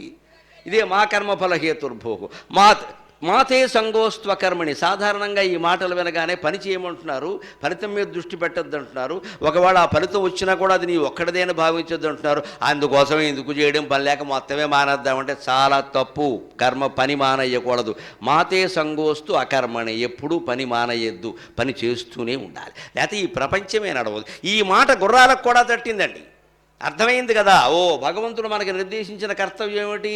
మీ పని మీరు చేయమన్నాడు. అందుకని అర్జునుడు ఆయన పని ఆయన చేస్తాడు, బాణాలు వేస్తాడు, అంతే కదా. మరి గుర్రాల పని ఏమిటి? గుర్రాలు బాణాలు వేయవు కదా, గుర్రాలు సారథ్యం చేయవు కదా. అవి శ్రీకృష్ణస్వామి చేతుల్లో ఆయన చెప్పినట్టుగా నడుస్తూ పరిగెట్టే. గుర్రాల పని పరిగెట్టడమే. పరిగెట్టడం వల్ల ఫలితం ఏమిటండి? దుమ్ము. అంటే గుర్రాలు చేసిన పనికి ఫలితం ఏమిటి? దుమ్ము. ఆ దుమ్ము ఎక్కడ పడింది? కృష్ణుడు నెత్తి మీద పడింది. అంటే గుర్రాలు తమ పని తాను చేసి ఆ కర్మఫలమైన ధూళిని భగవంతుడికి అర్పిస్తే భగవంతుడు తాను నుదుటి మీద ధరించాడమ్మా. అది కృష్ణస్వామి, అది భగవద్గీత, అది భాగవతం. ఎంత గొప్ప మాట పోతన గారిది. ఇప్పుడు ఎంత ఔచిత్యంతో చెప్పాడు. గుర్రాలు కూడా పరిగెట్టడం అనే పని చేస్తే పరిగెట్టిన కర్మకు ఫలం ఏమిటి? దుమ్ము రేగడమేగా. ఆ రేగిన దుమ్ము కృష్ణుడు నెదుటి మీద పెడితే అందంగా ఉందిట. ఆయన దుమ్ము పడింది, చెమట పట్టింది, కంపు కొడుతున్నాయి, ఈ డ్యూటీ నేను చేయను అనుకోకుండా దుమ్మెంత అందంగా ఉంది అనుకున్నట్టు. ఆయన దుమ్ము అంత అందంగా ఉంది అని భావించిన వాడు ధర్మం కోసం పోరాడేవాడు దమ్ము ఎంత అందంగా ఉంటుందో భావించడండి. అది మనం నేర్చుకోవాలి, అది మనం నేర్చుకోవాలి. పిరికి వాళ్ళలాగా బానిసల్లాగా బతకద్దు, ధైర్యంతో పోరాడాలి. బతికితే భీష్ముళ్ళా బతకాలి, పోతే అభిమన్యుళ్ళా పోవాలి. పెద్ద లెక్క కాదు ఇక్కడ. హయరింకాముఖ ధూళి ధూసర పరిణ్యస్తాలకోపేతమై రయజాత శ్రమతోయ బిందుయుతమై రాజిల్లుని మోముతో. రయజాత శ్రమతోయ బిందుయుతమై, రథం బాగా వేగంగా నడవడం వల్ల ఆ శ్రమ కారణంగా తోయ బిందువులు, చెమట పట్టిన బిందువులు ఇలా ఉండి అది మరింత అందంగా ఉందిట. రాజిల్లుని మోముతో, అటువంటి ముఖంతో జయమున్ప అర్ధునకిచ్చు వేడ్క అని నా శస్త్రాహతిం చాలా నొచ్చియు పోరించు మహానుభావుని ఎతలో చింతింతు అశ్రాంతమున్. ఆ బాణాలు వేయిస్తూ అర్జునుడి చేత నా శస్త్రాగతిని చాలా నొచ్చియు పోరించు మహానుభావని. ఇక్కడ భీష్ముడు ఒక మేకు బిగించాడు. ఆ బిగించిన మేకు కారణంగా ఆయనకి ఇంకా మోక్షం రాకుండా ఆగింది. తర్వాత విష్ణు సహస్రం చెప్పాక అన్నీ చేశాకే వచ్చింది. ఏమిటంటే నా శస్త్రాగతిని చాలా నొచ్చియు పోరించు మహానుభావుని. నా బాణాల దెబ్బలకి చాలా ఇబ్బంది పడి కూడా ఇంకా యుద్ధం ఆపద్దు అని అర్జునుడికి చెబుతూ పోరాటం చేయిస్తున్నాడే, అటువంటి కృష్ణుణ్ణి నేను నమస్కరిస్తున్నాను అన్నాడు. నా దెబ్బలకి తట్టుకోలేక అని వాడడం ఏ మాట? అంతటి భీష్ముడికి, అంతటి జ్ఞానానికి అహం పోలేదు. ఇంకా నా బాణాలు, నా దెబ్బలు, దానికి అర్జునుడు తట్టుకోలేకపోయాడు, కృష్ణుడు కూడా తట్టుకోలేకపోయాడు అని ఇంకా ఈ మాట పోలా. అందుకే ఈ స్తోత్రం అయిన తర్వాత కృష్ణుడు 2 సార్లు, 3వ రోజుని 9వ రోజుని కూడా భీష్ముడి మీద చక్రం ఎత్తుతాడు. కానీ ఎత్తిన చక్రం వెనక్కి తీసేస్తాడు. ఆయనే స్వయంగా వచ్చి నాకు నీ చేతుల్లో చనిపోవాలని ఉందయ్యా, చంపేవయ్యా చంపేవయ్యా, నీ చేతుల్లో చనిపోవడం కంటే అదృష్టం ఉందా? శిశుపాలుడికి పట్టింది అదృష్టం, నరకాసురుడికి పట్టింది అదృష్టం, కంసుడికి పట్టింది అదృష్టం, జీవితాంతం బ్రహ్మచారిగా బతికాన పుణ్యాత్ముని నాకు లేదా అదృష్టం, నన్ను చంపేవయ్యా అంటే ఒక్క నవ్వు నవ్వి కృష్ణ పరమాత్మ చక్రం వెనక్కి తీసుకున్నాడు. ఎందుకో తెలుసా? ఆయనకి భీష్ముడి మీద ఎంత ప్రేమ అంటే భీష్ముడికి అహంకార మమకారాలు ఉండద్దు, అవి నశించాలి. శుద్ధ అద్వైత జ్ఞానాన్ని ఆయన పొందాలి. భీష్ముడు కుష్ఠుడు ఒక్కటే అని తెలుసుకోవాలి. భీష్ముడు కుష్ఠుడు ఒక్కటే అని ఆయన తెలుసుకుని ఉంటే నా బాణాలకి దెబ్బతిన్న కుష్ఠుడు అనడు కదా, తానెవరు కుష్ఠుడు ఎవరు, అక్కడ ఇద్దరూ ఒకటే. ఇంకా నా బాణాలు నేను కుష్ఠుడు ఎదురుగా ఉన్నాడు అంటున్నాడు అంటే వేరుగా చూస్తున్నాడు ప్రపంచాన్ని. దీన్ని ద్వైతం అంటారు. అంతా ఒక్కటే అని చూడడాన్ని అద్వైతం అంటారు. అదే శంకరాచార్య ప్రచారం చేసినటువంటి సిద్ధాంతం. వైదిక సిద్ధాంతం అద్వైతమే. అందుకని ఆ అద్వైత జ్ఞానం కలిగితే తప్ప మోక్షం రాదు. భీష్ముడికి ఇంకా కొద్దిగా ఒక్క పెసర అంటే 98 మార్కులు వచ్చాయి, ఇంకా 2 మార్కులు రావాలి. ఆ 2 మార్కులే అహం మమ, అహంకారం మమకారం. నేను ఒక వీరుణ్ణి భీష్ముణ్ణి ప్రత్యేకంగా ఉన్నా, అలాగే నా బాణాలు ప్రత్యేకంగా ఉన్నాయి, ఇవి చాలా శక్తివంతమైనవి, ఇవి కుష్ఠుండ సైతం ఇబ్బంది పెట్టగలిగాయి అనే భావాలు ఇంకా మనస్సులోంచి పోలా. అవి పోవాలి కాబట్టే నవ్వుతూ వెనక్కి వచ్చేసి 18 రోజుల యుద్ధం ముగిసిన తర్వాత 58 రోజులు పైగా అంపశయ్య మీదే ఉండిపోయినటువంటి భీష్మ పితామహుడు దగ్గరికి పాండవులందరినీ తీసుకుని వెళ్ళి, తాత ధర్మరాజు కోరుతున్నాడు, ఇంతవరకు రాజధర్మాలన్నీ చెప్పావు, శాంతి పర్వం అనుశాసనిక పర్వం అంతా ధర్మాలే చెప్పావయ్యా, అలిసిపోయావు, ఇంకిప్పుడు విశ్రాంతి తీసుకో తాత అని అంటూ ఉంటే అప్పుడు ధర్మరాజు, తాత నీ నోట భగవంతుడి యొక్క నామాలు 1000 నామాలు వినాలనుందు నాకు అన్నాడు. వెంటనే భీష్ముడు అన్నాడు, శ్రీకృష్ణుడిని ఎదురుగా పెట్టుకుని నన్ను అడుగుతావేమిటయ్యా, గురువు దగ్గర పాఠం అప్పచెప్పడానికి భయపడే శిష్యుడిలాగా నేను భయపడాలి ఇక్కడ, ఆయన నామాలు నన్ను చెప్పమంటావేమిటయ్యా, ఆయన్నే చెప్పమను అంటే పరమాత్మ యొక్క త్యాగం ఎలా ఉంటుందో చూడండి. ఆ అవకాశం తీసుకోలేదు కృష్ణుడు. ఏమన్నాడంటే, లేదు భీష్మ పితామహ నువ్వే చెప్పాలి, ఎందుకంటే నేను ఇప్పటికే చాలా చెప్పానయ్యా, శ్రీకృష్ణుడు అని లోకమంతా అనుకుంటున్నారు, అవతారమూర్తిగా భావిస్తున్నారు, నాకు చాలా పేరు వచ్చిందయ్యా, కానీ విష్ణు సహస్రం చెప్పడం ద్వారా నీ పేరు చిరస్థాయిగా నిలిచిపోవాలయ్యా. ఈ విష్ణు సహస్రం ఎక్కడది అంటే ఇది శ్రీమన్మహాభారతే సంహితాయాం 19-25 అధ్యాయ ఇది శ్రీమన్మహాభారతే శతసాహస్రికాయాం సంహితాయాం వైయాసిక్యాం భీష్మ ఆనుశాసనక పర్వణి శ్రీ భీష్మ యుధిష్ఠిర సంవాదే విష్ణు సహస్రస్తోత్రం నామ 19-50 అధ్యాయ హరి ఓం తత్సతు అని విష్ణు సహస్రం చదివిన వెంటనే చివరిలో మనం చదువుతున్నాం అదే ఇది శ్రీమన్మహాభారతే. ఈ రకంగా శ్రీమాన్ మహాభారతంలో ఉన్నది. మహాభారతే అనుశాసనక పర్వణి శ్రీమన్మహాభారతే వైయాసిక్యాం వ్యాసుడు రచించినటువంటి గ్రంథంలో అనుశాసనక పర్వణి ఆ శతసాహస్ర సంఖ్యాయాం సంహితాయాం 1,00,000 శ్లోకాలు కలిగిన గ్రంథంలో వైయాసిక్యాం వ్యాసుడు రచించినటువంటి గ్రంథంలో అనుశాసనక పర్వణి అనుశాసనక పర్వంలో భీష్మ యుధిష్ఠిర సంవాది భీష్ముడికి యుధిష్ఠిరునికి మధ్యలో సంభాషణగా నడిచినటువంటి సందర్భంలో చెప్పిన విష్ణు సహస్ర స్తోత్రం నామ విష్ణు సహస్రం అనే పేరు కలిగింది. ఎన్నో అధ్యాయం 51-50 అధ్యాయ. శతతమక అంటే 100, 50 అంటే 50. ఆ 50కి ఏక ఊన ఒకటి తక్కువ, 50లోంచి ఒకటి తీసి 49, 100 కలుపు 149. సరిగ్గా అనుశాసనిక పర్వంలో 149 అధ్యాయం. ఇప్పటికీ మనం విష్ణు సహస్రం మొత్తం చదివాక ఈ కొస గద్యం కూడా చదవాలి, భీష్ముని పేరు తలుచుకోవాలి. ఆయన పేరు తలుచుకోకపోతే విష్ణు సహస్రం ఫలితాన్ని ఇవ్వదు. ఎందుకంటే చెప్పింది కష్టపడి ఆయన. ఓ పాట పాడామంటే అది ఎవరి పాటో చెప్పి పాడాలి, నోటుకొచ్చింది కదా అని పాడేయకూడదు. ఆ రాసిన రచయిత ఎవరో తెలుసుకోవాలి, ఆ రచయిత పేరు చెప్పి పాట పాడాలి. అలాగే విష్ణు సహస్రం చదువుతున్నామంటే భీష్ముడికి నమస్కారం చేసుకుని చదవాలి, లేకపోతే ఆయన గౌరవం లేనట్టే కాబట్టి ఆయన వల్లే మనకు వచ్చింది ఇది. అంతటి గౌరవం నీకు దక్కాలయ్యా అని విష్ణు సహస్రం చెప్పించాడు. ఏముంటుందండి విష్ణు సహస్రంలో? ఆ భాగాలు చెప్పుకుందాం. మనకి చాలా ముఖ్యమైనటువంటి పర్వదినం వెంకటేశ్వర స్వామి విష్ణువు కాబట్టి ఆయన ఆనందించి మన అనుగ్రహించేటువంటి విశేషం అంతా ఉంటుంది ఇందులో. విష్ణు సహస్రంలో మీరు గమనించండి, చాలా ద్వంద్వాలు ఉంటాయి. ద్వంద్వాలు సుపర్ణో భుజగోత్తమక సత్కర్త సత్కృత సాధుర్జన్నుర్నారాయణో నరిహి. చాలామంది ఆలయంలో విష్ణు సహస్రం పారాయణ చేస్తారు కదా, ఆలోచించండి ఒకసారి. నేను అర్థం తెలుసుకుని పారాయణ చేయండి అంటాను నేను. అందుకోసమే మొట్టమొదటే ఉంటుంది చూడండి ఒక మాట, విశ్వం విష్ణు వషట్కారో భూత భవ్య భవత్ ప్రభువు. మొదటి రెండు నామాలు ఏమిటయా? విశ్వం విష్ణువు, విశ్వస్వయ నమః విష్ణవే నమః అని ఉంటుంది దానికి విడిగా. విశ్వమే విష్ణువు, ఈ విశ్వమంతా విష్ణువే, ఈ విశ్వమంతా వెంకటేశ్వర స్వామి. తిరుపతిలో ఉన్నాయన వేరు, ఇక్కడున్నాయన వేరు కాదు. ఇక్కడికి వచ్చి దర్శనం చేసుకుంటే తిరుపతి నువ్వు వెళ్ళినట్టే. ఎందుకంటే ఇక్కడ ద్వారాలు ఎప్పుడూ తెరిచి ఉంటాయి, మీకోసం రావచ్చు, దర్శనం చేసుకోవచ్చు. బోళ్ళు ఖర్చు పెట్టుకున్న తిరుపతి వెళ్ళడం, అక్కడికి వెళ్ళేమో వందలు కాదు లక్షల కట్నాలు వేసేస్తారు. ఇక్కడ 10 రూపాయలు ఏమంటే మేమెందుకు వేయడం, ఎవరు కట్టించారో వాళ్ళే వేసుకుంటారు. వాళ్ళే వేసుకుంటే నువ్వెందుకమ్మా రావడం ఇక్కడికే?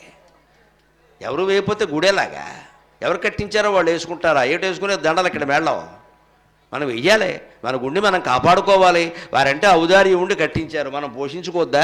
వారే ఎప్పుడు చూస్తారా? అందుకే పూర్వం ఎంతోమంది తమ ఆస్తులు ధారపోసి కట్టించినటువంటి దేవాలయాలు ఇవాళ దిక్కు దివాణం లేకుండా ఉన్నాయండి. ధూపదీప నైవేద్యాలు కూడా లేవండి. ఆస్తులన్నీ మాయమైపోయాయి. దేవుడికి బెల్లం మొక్క పెట్టేవాళ్ళు లేడు. అక్కడ పూజారైన ఎంత ఆస్తి కరిగించి పెడతాడో మా రోజు దీపం అక్కడ మనం చూడాలి కదా. అదే తిరుపతిలో ఏమంటే మొత్తం ఎక్కడ అడ్డగోలుగా సంపాదించిన సొమ్ములన్నీ పనులు కట్టకుండా పట్టుకెళ్ళి ఉండిలోనే బారేయడం మొత్తం. ఇక్కడ ఆయన చూస్తాడు, అందరి సంగతి చూస్తాడు. వెంకటేశ్వరం చాలా గట్టివాడండి. కలువు వెంకటనాయక అన్నారు. చక్కగా బంగారు కిరీటం పెడితే నెత్తి మీద పెట్టించుకుంటాడు. మనిషిని మాత్రం చెంచలు కూడాకే పంపుతాడు, మొహమానం వెళ్ళలేదు. ఇక్కడ ఏది తీసుకోవాలో ఏది పంపాలో అన్నీ బాగా తెలుసు. అందుకే కలియుగంలో గట్టి దైవం ఎవరంటే వెంకటేశ్వరమే. శివుడు రాముడు అమాయకులు ఇప్పుడు సరిపోరు వాళ్ళు. ఆ శివుడు అసలే సరిపడు, కొబ్బరి మొక్క కలిపితే ఏమీ అడగడు. అలాంటి వాడు కుదరదు ఇక్కడ. రాముడు అంతకంటే ధర్మాత్ముడు. అబ్బే వెంకటేశ్వరమే నాకు తెలుసురా అబ్బాయి ఎలా తీసుకోవాలో అంటాడు అంతే. వాడు 1000 రూపాయలు వేస్తానని మొక్కుకున్నాడు అనుకో, ఒక నెల ఆలస్యమైంది అనుకో, ఏమండో ఇంట్లో ఓ పిల్లది ఉంటుంది చంటి పిల్ల, దానికి కాస్త ఒళ్ళు వెచ్చబడేలా చేస్తాడు. వెంటనే ఈ కంగారులో ఏం చేస్తాడు?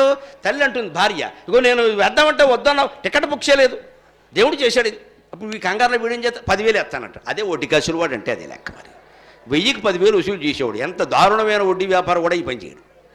దేవుడు అంటే అంతే. ఎందుకని? మన బుద్ధుల్ని బట్టి. దేవుడిని అవమానించద్దండి, మన బుద్ధుల్ని బట్టి. మన బుద్ధులు ఎలా ఉంటాయండి? వీలైనంత కొట్టేద్దామనే కదా, ఇవ్వడానికి ఉండదండి మనకి దృష్టి. అందుకని మనకి వెంకటేశ్వర సరిపోతాడు గట్టిగా. దా చూసుకో నేను చూస్తా అని నిన్ను కంగారు పెట్టే పనుడు చేస్తాడు ఆయన. ఆ కంగారులో మనం ఏం చేస్తాం? 1000 10,000 చేసేస్తాం.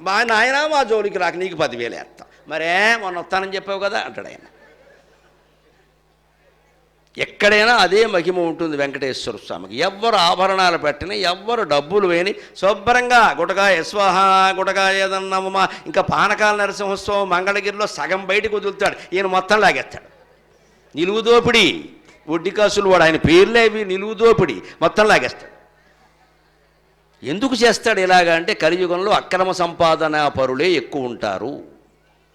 ఎంత చెప్పినా ఎక్కదు, చాలా కష్టం, చెప్పేవాడే పాటించడం కష్టం. అలా ఉంటుంది. నీతి అంటే అగ్ని, అగ్ని. నీతి అంటే సీత, నీతి అంటే సీత, సీత అంటే అగ్ని. చాలా కష్టమండి అది. అందుకని ఆయనకి తెలుసు వీళ్ళకి మొట్టిగా పడితే కానీ బుద్ధి రాదు అని. ఎంత మనం సంపాదించినా సరేనండి, కోట్లు సంపాదించిన వాళ్ళని మీరు గమనించండి, విపరీతమైన అనారోగ్యం ఒకటి పెడతాడు. తల్లి కడుపులోనో తండ్రి కడుపులోనో, వాళ్ళ ఆస్తి అంతా దానికి సరిపోతుంది, ఇంకా ఆసుపత్రి పాలే. లేకపోతే ఇక్కడ కుటుంబం అంతా కోటీశ్వరులే సుఖంగా ఉండగా పిల్ల కాపురంలో చిచ్చెట్టేస్తాడండి ఆవిడ. ఆ అమ్మాయి బాగోలేదు, అమ్మాయికి అల్లుడికి పడ్డం లేదు, అమ్మాయికి అల్లుడికి పడ్డం లేదు. 100 కోట్లు ఉన్నాయి ఇక్కడ, ఉపయోగం ఏం లేదు. ఇక్కడ అమ్మాయికి అల్లుడికి పడ్డం లేదు.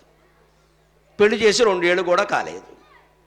ఇదివరకు పెళ్లి చేస్తే పెళ్ళి ఏంటంటే ఓ గ్యారంటీ ఉండేది, ఉద్యోగం వచ్చిందంటే ఓ గ్యారంటీ ఉండేది. గవర్నమెంట్ జాబ్ రా తిరుగులేదని వారు, పెళ్ళి అయిపోయిందిరా తిరుగులేదని. ఇప్పుడు 2 తిరిగే, గవర్నమెంట్ జాబు లేదు, వివాహానికి గ్యారంటీ లేదు. ఇప్పుడు పెళ్ళి అయిందనగానే ఏమనాల్సి వస్తుందంటే బాగానే ఉన్నారా, బాగానే ఉన్నారు, బాగా ఉండరా అనమాట, అనుమానం. అదో ప్రశ్న అండి. ఇదివరకు పెళ్ళి ఏంటంటే పిల్లలు పుట్టి, ఇప్పుడు బాగానే ఉన్నారా, బాగానే ఉన్నారా, ఇది గొడవ. ఇది అంటే దెబ్బలాడుకునే కుటుంబాలే ఎక్కువ ఉన్నాయి. ఎందుకు ఉన్నాయి ఆలోచించండి. అహంకారం పెరిగిపోయింది, డబ్బులు పెరిగిపోయినాయి, ఎవరు స్వేచ్ఛ వారిది, ఒకరి మాట ఒకరు వెనక్కల. నువ్వెంతో నేను అంతే, నువ్వు చెప్పేదేంటి నేను వినేదేంటి? ఇక్కడ చెప్పినట్టు మా వాళ్ళు వింటుంటారు, మేము అదృష్టవంతులు అమ్మ, గొడవ లేదు, ఎదిరించేవాళ్ళు లేరు, అక్కడ సుఖంగా ఉన్నాం. లేకపోతే ఇంతే జరిగేది. ఇటువంటి సంబంధ బాంధవ్యాలు ఉన్న చోట మీరు ఎంత సంపాదిస్తే ఏం ఉపయోగం? దయచేసి ఆలోచించండి. మీ సంపాదన ఎలా ఉన్నా మనశ్శాంతి ముఖ్యం కదా. తిన్నది అరగాలి కదా, రాత్రి పడుకుంటే వెంటనే నిద్ర పట్టాలి కదా. తిన్నది అరగనప్పుడు, కడుపులో బెడ్డ మొక్క కింద మారిపోయినప్పుడు, పడుకుంటే నిద్ర పట్టినప్పుడు ఎన్ని కోట్లుంటే ఎవడికి ఉపయోగం అండి ఇదంతా? ఊరికి చెప్పుకోవడానికి తప్ప. పైగా గట్టిగా చెప్పుకోలేడు. ఇదివరకు కోట్లు ఉన్నవాళ్ళండి ఇంటి మీద పెట్టేవారండి. తెలుసా? కోటికి పడగెత్తాడంటారు. తెలుగులో ఓ మాట ఉంది, కోటికి పడగెత్తాడు. ఏమిటి పడగెత్తడం? పడగంటే పాము పడగ కాదండి, పడగంటే జెండా. పాము పడగ కాదు, పడగ అంటే జెండా. కోటికి పడగెత్తడం అంటే అర్థం ఏంటంటే, ఏదైనా ఊళ్ళో ఒక జమీందారు తన ఆస్తి ₹1,00,00,000 అయితే, అంటే 100 ఏళ్ల క్రితం ₹1,00,00,000 కావడం చాలా కష్టం అండి. ఎకరం 200 ఎకరం ₹1000 ఉండే రోజుల్లో ₹1,00,00,000 అంటే చాలా కష్టం కదా. సంపాదించిన వాడు సగర్వంగా ఆనందంగా మేడ మీద ఒక జెండా పెట్టేవాడు. ఒక జెండా, గుడ్డ జెండాయే. రెండో కోటి సంపాదించగానే రెండో జెండా పెట్టేవాడు, పెట్రోల్ బంక్ ముందు జెండాలాగే. హాయిగా నేను కోటీశ్వరుని అని చెప్పేవాడు. అంతేకాదు, ఊళ్ళోకి ఎవరన్నా వస్తే మా ఇంటికి రావాలండి, మాకేం లోటు లేదు, మా ఇంటికి రండి అనేవాడు. ఎవరింటికి అని పెడితే, ఏమండి మాకున్నది ఎందుకండి, మమ్మల్ని అవమానిస్తున్నారు మీరు, మా ఇంటికి రండి అని అడిగేవాడు. అదే మా కోటీశ్వరులే. మరి ఇవాళ కోట్లు ఉన్నవాడు బయటికి చెప్పుకోలేడు. ఎందుకని? 2 జెండాలు ఎట్టాడు అనుకో, 3 జెండాలు ఎట్టాడు అనుకో, ఇన్కమ్ ట్యాక్స్ వాడు వస్తాడు వెంటనే. అక్కడ జెండాలు ఏంటంటాడు, ఇక్కడ నా దగ్గర 3 కోట్లు ట్యాక్స్ కట్టావా తీ అంటాడు. ఇంకేం జెండా ఎక్కడ? జెండా పై కపిరాజు వెళ్ళిపోవడమే ఇంకా. అంటే ఈవేళ మన దౌర్భాగ్యం ఎలా ఉంది అంటే, సంపాదించి కూడా మనం చెప్పుకోలేకపోతున్నాం. ఇక్కడ నీ దగ్గర ఏమైనా ఏం లేదండి, ఆ దరిద్రంలో ఉన్నాం. ఎంత కర్మ అంటారు దీన్ని? 100 కోట్లు ఆస్తుందా, దరిద్రంలో ఉన్నామని చెబుతున్నావు ఎవడికో భయపడి. ఎందుకని? దొంగ సొమ్ము దాచబట్టే కదా. దొంగ సొమ్ము దాచబట్టే కదా. ఎక్కడిదక్కడ మనం ఖర్చు పెట్టుకోవడమో, దాన ధర్మాలు చేయడమో, దేవాలయాలు కట్టించడమో చేసేస్తే ఈ కర్మ లేదు కదా. కాళ్ళు జాపేసి కూర్చుంటే లోపల బయట అంతా వెతుక్కోవయ్యా, ఏం లేదు, వెళ్ళేటప్పుడు కాఫీ తగ్గిపో అని చెప్తాం. ఎందుకు ఉండలేకపోతున్నామంటే నిజాయితీగా ధర్మం లేదు, దాచేసాం ఇక్కడ. అందుకని ఈ లోకానికి తగిన మనిషి వెంకటేశ్వర స్వామి. ఖచ్చితంగా నువ్వు ఎలా సంపాదించాలి పట్టుకురా, నేను పట్టుకెళ్ళి మొత్తం టీటీడీ పేరు మీద ఎలా వెచ్చించాలో అలా వెచ్చిస్తానులే, నువ్వు పో, నేను చూసుకుంటా అంటే భగవంతుడు ఇలాంటి ఏర్పాటు చేశాడు. అందుకే మనం గ్రహించవలసింది ఏమిటంటే, ప్రధానంగా విశ్వమంతా ఒక్కటే అని. ఇప్పుడు మన వ్యవహారం ఇక్కడ. అందుకే విష్ణు సహస్రంలో మీరు గమనించండి, ద్వంద్వాలు ఉంటాయి. సుపర్ణో భుజగోత్తమక, సత్కర్త సత్కృతక, భయనాశనక, విశిష్టో అవిశిష్టక అని ద్వంద్వాలండి ఇవి, ఒకదానికొకటి వ్యతిరేకం. ఉదాహరణకి సుపర్ణో భుజగోత్తమక. సుపర్ణ అంటే గరుత్మంతుడు, భుజగోత్తమక అంటే ఆదిశేషుడు. గరుత్మంతుడు ఆయనే, ఆదిశేషుడు ఆయనే. నిజానికి ఈ రెండింటికి పడదు. పక్షి పావుల్ని మింగేస్తుంది, పావు పక్షిని చూస్తే భయపడుతుంది. పోనీ ఆదిశేషుడు విష్ణువు దగ్గర ఉన్నాడు కాబట్టి భయపడకపోవచ్చు, కానీ అవతల గరుత్మంతుడు మామూలు పక్షి కాదు, ఆయన విష్ణువు దగ్గర ఉన్నాడు. ఆయన విష్ణువును మొయ్యగలడు, అంతటి తేజస్సు బలం కలిగిన వాడు. అంటే ఆదిశేషుడు కూడా నిజంగా గరుత్మంతుడిని చూస్తే భయం అవుతోంది. కానీ అక్కడ ఉన్న కారణంగా ఆదిశేషుడు గరుత్మంతుడు తమ మధ్యలో సహజంగా ఉండే వైరాన్ని మర్చిపోయి సుఖంగా ఉన్నారు. ఇది ద్వంద్వాన్ని అద్వైతం చేయడం అంటే, ద్వైతాన్ని అద్వైతం చేయడం అంటే. నువ్వు గరుత్మంతుడు అయినా ఆ పావుని మింగాలని నీకు అనిపించదు, నువ్వు పాము అయినా పక్షిని చూసి భయపడక్కల. ఎప్పుడు పక్షిలో ఉన్నది పాములో ఉన్నది ఒకే దైవం, ఒకే ఆత్మ అని నువ్వు గ్రహించగలిగితే, ఇది విష్ణు సహస్రం సారాంశం. ఇది చదువుకునేటప్పుడు మనం అర్థం తెలుసుకుంటున్నావా? ఇంకో మాట, సత్కర్త సత్కృత సాధుర్జన్మర్నారాయణో నరః అసంఖ్యేయో అప్రమేయాత్మ విశిష్ట శిష్టకృత్యుచి. సత్కర్త సత్కృత. ఇప్పుడు ఇక్కడ కార్యక్రమం జరుగుతోంది, అయిన తర్వాత నాకు శాలువా కప్పుతారు. ఏమంటే ఆ ఉద్దేశం ఉంది కదా, అనుమానం లేదు, ఉంటుంది లేదు, ఓ మర్యాదకు శాలువా కప్పుతారు. అంటే ఆయన సత్కర్త, ఎవరు సత్కారం చేస్తున్నారో వారు సత్కర్త. నేనెవరిని? సత్కృత, సత్కరింపబడిన వాడిని. ఈ రెండు విష్ణువే. వారు సత్కారం చేస్తుంటే ఎంత ఘనమైన సత్కారం చేసినా నాకు ఎలా ఉండాలి అంటే, నాకు కాదు విష్ణువుకి చేస్తున్నారు, విష్ణువు గురించి మాట్లాడబట్టి చేస్తున్నారు. గరికపాటి నరసింహరావుకి చేస్తున్నారు అనగానే నాకు లేని మీసాలు కూడా వచ్చేస్తాయి. ఇక్కడ వెంటనే ఏం చేస్తాను, మరొకరు ఎవరో సభకి పిలిచినప్పుడు మొన్న వారు అంత ఇచ్చారండి మీరు అంత ఇస్తారని బేరమాడతాను. ఇక్కడ ఇదే లోకంలో జరిగే అన్యాయం. ఈ బేరాలు ఆడకుండా ఉండాలి అంటే మనకి ప్రాప్తం ఉన్నదేదో మనకు వస్తుంది. అసలు ఇంతమందిని కూర్చోబెట్టి, ముఖ్యంగా ముక్కుపచ్చలారిన వయస్సులో ఉన్నారు పిల్లల్ని, యువతరాన్ని కూడా కూర్చోబెట్టి ధర్మాన్ని చెప్పడం కంటే గొప్ప అవకాశం జీవితంలో ఉంటుందండి వేరే. అంచేత సత్కృత అయిన వాడు తాను విష్ణువు అనుకోవాలి, సత్కర్త కూడా విష్ణువే. ఆయనే దృష్టితో ఉండాలి. నేను ఒక వ్యక్తికి చేయడం లేదు, విష్ణువుకే చేస్తున్నా. అందుకే సత్కారం చేసేవారు సత్కారం పొందేవారికి వంగి నమస్కారం చేస్తారు, వయస్సులో పెద్దవారైనా సరే. మీలో ఉండే సరస్వతికి నమస్కారం అండి అంటారు. అంటే సత్కరించేవాడు సత్కృత ఇద్దరు కూడా ఒక్కటే. అలాగే విశిష్టక అవిశిష్టక, శిష్టో అవిశిష్ట శిష్టేష్టక శిఖండీన కుషో అని ఉంటుంది. విశిష్టగా అని ఒక చోట వస్తుంది, అవిశిష్ట అని ఇంకో చోట వస్తుంది. మరి ఇదేమిటి? లోకంలో కొంతమందిని మనం ఆయన చాలా విశిష్టమైన వ్యక్తి అండి, ఆయనకు కొన్ని ప్రత్యేకతలు ఉన్నాయండి అంటాం. ఆ విశిష్టత లేకపోయినా ప్రత్యేకత లేకపోయినా మనిషిని ఒక్కలాగే చూడాలి. ఎందుకంటే ప్రతి మనిషికి ఒక ప్రత్యేకత ఉంటుంది, ప్రతి మనిషికి ఒక ప్రత్యేకత ఉంటుంది. ఒక కాలు లేని వాళ్ళని మీరు గమనించండి, రెండో కాలుకి రెండు కాళ్ళ శక్తి ఉంటుందండి బాబు వాళ్ళకి ఖచ్చితంగా. ఒక కాలు లేదనుకోండి, ఆయన ఏదో కుంటివాడని మీరు ఆక్షేపించక్కల, రెండో కాలు అది ఎడమ కాలైనా కుడి కాలైనా రెండు కాళ్ళలో శక్తి అందులోనే ఉంటుందండి. ఒక కన్ను లేనివాడిని మీరు గమనించండి, స్మార్ట్ ఫోన్ పట్టుకుని ఈయన మొత్తం మనకంటే ఎక్కువ కెలికెత్తాడు.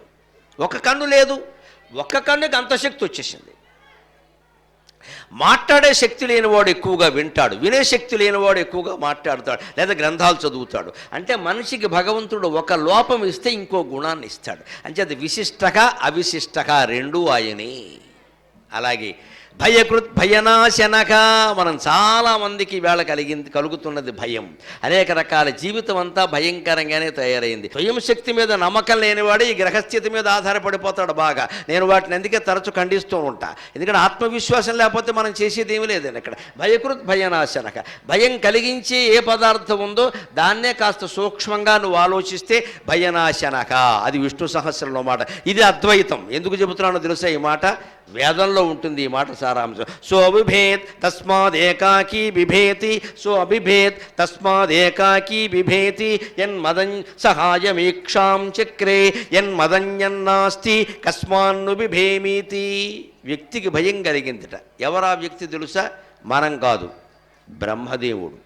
బ్రహ్మదేవుడు సృష్టికి మూలం కదా, ఆయన సృష్టి చేసేట. మొట్టమొదటి సృష్టి చేసే ముందు బ్రహ్మదేవుడు కదా, బ్రహ్మదేవుడు శ్రీ మహావిష్ణువు యొక్క నాభికమలం నుంచి ఉద్భవించాడు కదా. ఉద్భవించిన బ్రహ్మదేవుడు సృష్టి చేద్దాం అనుకున్నట్ట, చుట్టూ చూశాట. ఆయన పద్మం తప్పితే చుట్టూ ఏం కనపడలేదు, మొత్తం జలం, అపారమైన జలరాశి. ఒక్కసారండి బ్రహ్మదేవుడు కూడా తాను ఒక్కరూ తప్ప ఎవరూ లేకపోయేసరికి భయం వేసిందండి. అది వేదం చెబుతున్నమాట, భయం ఎందుకు కలుగుతుందో. సో అభిభేత్ తస్మాత్ ఏకాకీ బిభేతి, బ్రహ్మదేవుడు భయపడ్డాడు. అందుకే ఏకాకీ బిభేతి. మన ఇంట్లోనో బయటికి వెళ్ళినప్పుడు మనం ప్రయాణాల్లోనో ఒక్కళ్ళ ఉంటే భయపడతాం, తోడు ఎవరన్నా ఉంటే భయపడం. అందుకే ప్రయాణం చేస్తే నలుగురితో ప్రయాణం చేయమన్నారు. ఎందుకంటే ఒకటి పరస కొట్టేసినా ఇంకోటి దగ్గరైనా డబ్బులు ఉంటాయి. లేదు వీడేమన్నా ఆధైర్యపడుతున్నా, ఏం లేదా నేను ఈ దారిలో 3 సార్లు వెళ్ళాను పద అంటాడు ఇంకోటి. ధైర్యం చెప్పి మనిషి ఉండాలి కదా. ఎప్పుడు తపస్సు చేస్తే ఒక్క వ్యక్తి చెయ్యాలి, చదువుకుంటే ఇద్దరు కలిసి చదువుకోవాలి. కంబైన్డ్ స్టడీ అంటే మళ్ళీ నలుగురు కలవకూడదు, ఇద్దరు. ఎందుకు? ఒకడికి నిద్ర వస్తే ఇంకోటి లేపడానికి. తపస్సు చేస్తే ఒక్కరే చేయాలి, చదువుకుంటే ఇద్దరు కలిసి చదువుకోవాలి. సంగీతం పాడితే ముగ్గురు కలిసి పాడాలి, ఎందుకంటే కోరస్ వెనకాల. సంగీతం పాడితే ముగ్గురు కలిసి పాడాలి. ప్రయాణం చేస్తే నలుగురితో చెయ్యాలి. అనేక రకాల ఆపదలు, నలుగురు కాస్త కథలు చెప్పుకుంటూ వెళ్ళిపోతారు, నడిచినా సరే కాలక్షేపం అయిపోతుంది.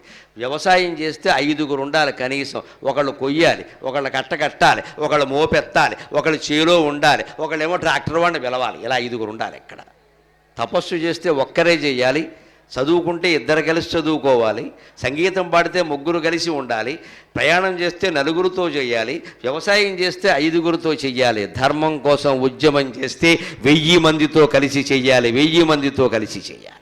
అప్పుడు ఆ ఉద్యమం ఫలిస్తుంది ఖచ్చితంగా. ఇది లెక్క చెప్పిన మాట. అందుకని బ్రహ్మదేవుడు కూడా ఒంటరిగా ఉండేసరికి ఆయన భయపడ్డాడు. ఇదేమిటి?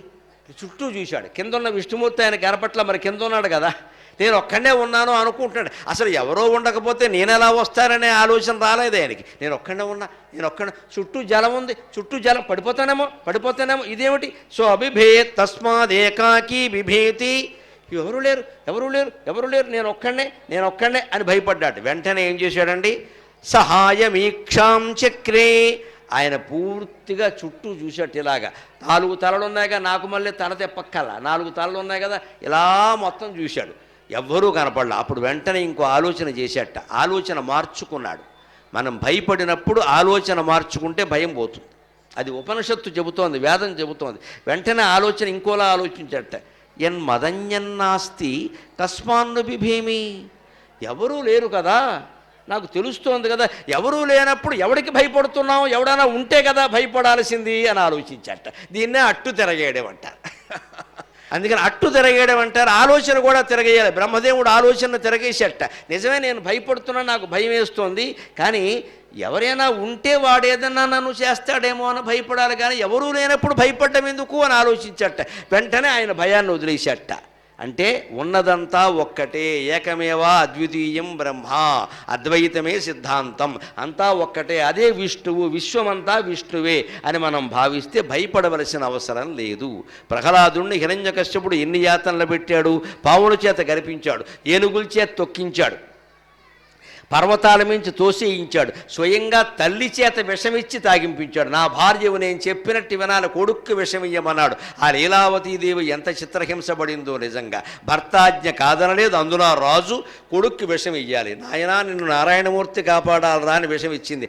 అమ్మా నువ్వెందుకు భయపడతావమ్మా, ఆ విషంలో ఉన్నది నీలో ఉన్నది, నాన్నగారిలో ఉన్నది, నాలో ఉన్నది ఒకటేనమ్మా, విశ్వస్వయ నమః విష్ణవే నమః అన్నాడు ఆయన. విశ్వం విష్ణువు అంటే అర్థం అది. ఆ విషాన్ని విష్ణువుగా భావించాడు, అది ఆయనకి ఆరోగ్యకరమైన ఔషధమైంది. పర్వతాన్ని విష్ణువుగా భావించాడు, ఆయన విష్ణుమూర్తి ఒళ్ళో పడ్డాడు. పావుల్ని విష్ణుమూర్తిగా భావించాడు, ఆ పావులు కరిచినా ఆయనకేం కాలేదు. ఎన్ని రకాల హింస పెట్టినా ఆయనకి ఎందుకు కాలేదు అంటే హింసించే పదార్థంలో తనలో ఒకే పదార్థం ఉంది అని గమనించాడు. ఆ ఒకే పదార్థమే పరమార్థం. మన భయం పోవాలి అంటే అంతా ఒక్కటే, అంతా ఒక్కటే, అంతా ఒక్కటే అని భావించాలి. అంతా ఒక్కటే అన్న భావన ఎప్పుడు వస్తుందండి? ముందు అందరూ ఒక్కటే అని భావించాలి, తర్వాత అంతా ఒక్కటే అవుతుంది. అందరూ ఒక్కటే అంటే మానవులకు సంబంధించిన విషయం, అంతా ఒక్కటే అంటే జడ పదార్థాలను కూడా కలుపుకోవాలి. ముందు మనుషులందరం ఒక్కటే. ఆ ఒక్కటే ఎక్కడుంటుందమ్మా గమనించండి. మీ ఇంట్లో మీరు పేరెంటం జరిపారనుకోండి, మీరు అందరినీ పిలవకపోవచ్చు, అన్ని కులాల వాళ్ళని పిలవరు, ముఖ్యంగా మీ కులం వాళ్ళని మీ బంధువుల్ని పిలుచుకుంటారు సాధారణంగా. కానీ దేవాలయంలో ఉత్సవం జరిపితే అన్ని కులాల వాళ్ళు వచ్చారు, ఇతర ప్రాంతాల నుంచి కూడా వచ్చారు. ఇదే అంతా ఒక్కటే, అందరూ ఒక్కటే, అందరూ ఒక్కటే. నిలబడేవాళ్ళు నిలబడ్డారు, అవకాశాన్ని బట్టి కూర్చునేవాళ్ళు కూర్చున్నారు, అందరూ వింటూనే ఉన్నారు కదా. నేను అందరినీ దృష్టిలో పెట్టుకుని చెబుతున్నా, అందరూ ఒక్కటే. ఈ ఒక్కటిని మనం పెంచి అంతా ఒక్కటే. ఆ స్తంభం, ఆ దేవాలయ గోపురం, ఈ మైకు స్టాండు, ఈ బల్ల, ఈ దండ, ఇవి జడ పదార్థాలు కావు, ఇది కూడా భగవత్ స్వరూపమే అని గ్రహించగలిగితే దేనికి మనం భయపడాల్సిన అవసరం లేదు. ఆ భయం పోవాలంటే ఏం చేయాలంటే మనస్సులో నమశివాయ, నమో నారాయణాయ, శ్రీమాత్రే నమః ఏదో ఒక నామాన్ని నిరంతరం స్మరిస్తూ ఉండాలి. అలాగ మనం బ్రహ్మదేవుడు భయం వేస్తే నేను ఎవరో లేరని భయపడుతున్నాను కదా, ఎవరూ లేనప్పుడు భయపడక్కర్లేదు కదా, ఎవరైనా ఉంటే భయపడాలి కానీ అనుకున్నాడు. మన ఇంట్లో కూడా మనం ఒక్కళ్ళం ఉండాల్సి వస్తే అదే ధైర్యంతో ఉండాలి. నాకు ఎవరూ లేరు భయం వేస్తుంది అనకూడదు, ఎవరూ లేరు కాబట్టే ధైర్యంగా ఉండాలి. అందుకని భయకృత్ భయనాశనక, నీకు ఏ ఆలోచన భయం కలిగిస్తుందో దాన్నే తిరగేస్తే భయం పోతుంది కదయా అన్నాడు. అంటే రెండు ఆయనే ఒకటే. అణుర్బృహత్కృశ స్థూలో గుణభృన్ నిర్గుణో మకాన్ అధృత స్వధృత స్వాస్య ప్రాగ్వంశో వంశవర్ధనక. అణువు బృహత్, చిన్న వస్తువు ఆయనే, బృహత్ పెద్ద వస్తువు ఆయనే. అందుకే మనం ఒకటి చిన్నది ఒకటి పెద్దది అని ఆలోచించద్దు. మనం ఈవేళ సాధారణంగా సమాజంలో కలహాలు ఎక్కడుంటాయో తెలుసా, వృత్తులన్నీ ఎందుకు దెబ్బతిన్నాయో తెలుసా, మనం గొప్ప పని తక్కువ పని, పెద్ద పని చిన్న పని అని విభాగాలు చేస్తామండి. అది తప్పు. పని ఎప్పుడూ రెండు రకాలుగానే ఉంటుంది, మంచి పని చెడ్డ పని అంతే. మంచి పని చెడ్డ పని అంతే లెక్క. ఒక ఇంట్లో ఉండేవాడు ఉద్యోగం చేయడం, ఒక కలెక్టర్ ఉద్యోగం చేయడం ఎటువంటి పనో, కండక్టర్ ఉద్యోగం చేయడం కూడా అదే పని. ఇంకా కలెక్టర్ కంటే కండక్టరే ఎక్కువ కష్టపడతాడు. ఎందుకంటే ఆయన శారీరకంగా మనుషుల మధ్యలో తిరగాలి, చెమటకంపంతా భరించాలి, ప్రతివాడికి టికెట్లు కొట్టాలి, ఈ లెక్కంతా పట్టుకెళ్ళి అక్కడ ఆర్టీసీ డిపోలో చెప్పాలి. కలెక్టర్కి ఎలా ఉంటే శారీరక శ్రమ తక్కువ ఉంటుంది, కానీ ఆయనకు మానసిక శ్రమ ఎక్కువ ఉంటుంది. మొత్తం జిల్లాకి బాధ్యత వహించాలి. ఏ మంత్రి గారు అడిగినా, ఎమ్మెల్యే అడిగినా వెంటనే వెళ్ళి జవాబు చెప్పాలి. ఆయన శ్రమ ఆయనకుంది, ఈయన శ్రమ ఈయనకుంది. ఇప్పుడు కలెక్టర్కి కండక్టర్కి తేడా ఏముందండి? ఆదాయంలో తేడా ఉండొచ్చు. అవునమ్మా, మరి ఆయన 5-6 ఏళ్ళు కష్టపడి డిగ్రీ తర్వాత ఐఏఎస్ చదువుకున్నాడు, ఎంతో మేధావి, మొత్తం జిల్లా పరిపాలన నిర్వహిస్తున్నాడు. ఆయనకి ఇచ్చే జీతం కండక్టర్కి ఇమ్మంటే ఎలా కుదురుతుందండి? కమ్యూనిస్టులు ఇక్కడే విఫలమయ్యారు. కలెక్టర్ని కండక్టర్ని కూడా కలిపేసి గంటల లెక్కల్లో జీతాలు ఇచ్చారు. కమ్యూనిజం అందుకే సర్వనాశనం అయిపోయింది. రష్యా 16 మొక్కలైంది. కారణం ఏంటంటే ప్రిన్సిపాల్కి ఇచ్చే జీతం వేరు, ప్యూన్కి ఇచ్చే జీతం వేరు, గమనించాలండి. ఎందుకంటే ఇద్దరు ఒకటే అంటే ఎక్కడ ఒకటే, ఆకలి వేసినప్పుడు ఇద్దరు ఒకటేనమ్మా, కష్టం కలిగితే ఇద్దరు ఒకటే. కానీ జీతం ఇవ్వవలసిన చోట ప్రిన్సిపాల్కి ఇచ్చే జీతం వేరు, ప్యూన్కి ఇచ్చే జీతం వేరు. అంతేకాదు మర్యాదల విషయంలో కూడా తేడా ఉంటుంది. సమానత్వం అంటే ఎవరిని ఏ విధంగా చూడాలో అలా చూడడం, అందరినీ ఒకలా చూడడం కాదండి. పొరపాటు అర్థాలు చెప్పొద్దండి, పొరపాటు అర్థాలు చెప్పొద్దు. ఏనుగు ఏనుగే, కుక్క కుక్కే. ఏనుగు తినే తిండి వేరు, కుక్క తినే తిండి వేరు. కుక్కకు ఒక రొట్టె ముక్క చాలు. నువ్వు ఏనుగు రొట్టె ముక్క ఎడితే అది అవతల బారేసి నిన్ను తిందో పగలగొట్టి బారేస్తుంది. నాకు ఏం పెట్టాలో నీకు తెలియదా అని భగవద్గీతలో చెబుతాడు. విద్యావినయ సంపన్నే బ్రాహ్మణే కవిహస్తిని సునిచైవ స్వపాకేచ పండిత సమదర్శన. ఏనుగుని, గోవుని, కుక్కని అన్నిట్లోనూ సమానంగా ఉన్న ఆత్మ పదార్థాన్ని చూడవయ్యా అన్నాడు. అదే విశ్వం విష్ణు అంటే. ఏనుగుని, కుక్కని, గోవుని సమానంగా చూడడం అంటే ఏమిటో ఆలోచించండి ఒకసారి. ఆవు గడ్డి తింటుందండి, ఏనుగు శాకాహారమ్మ, మాంసం తిందు ఏనుగు. కానీ ఆవుకేసే గడ్డి ఏనుగు సరిపోదండి, అసలు గడ్డి తిందండి. అది రొట్ట, పచ్చి రొట్ట కావాలి, కొమ్మలు కొమ్మలు కావాలి. ఏనుగు ఒక పూట తినే తిండి ఖర్చు 1000 రూపాయలు ఒక పూట, రెండో పూట మళ్ళీ 1000. అందుకే అది ఏనుగు.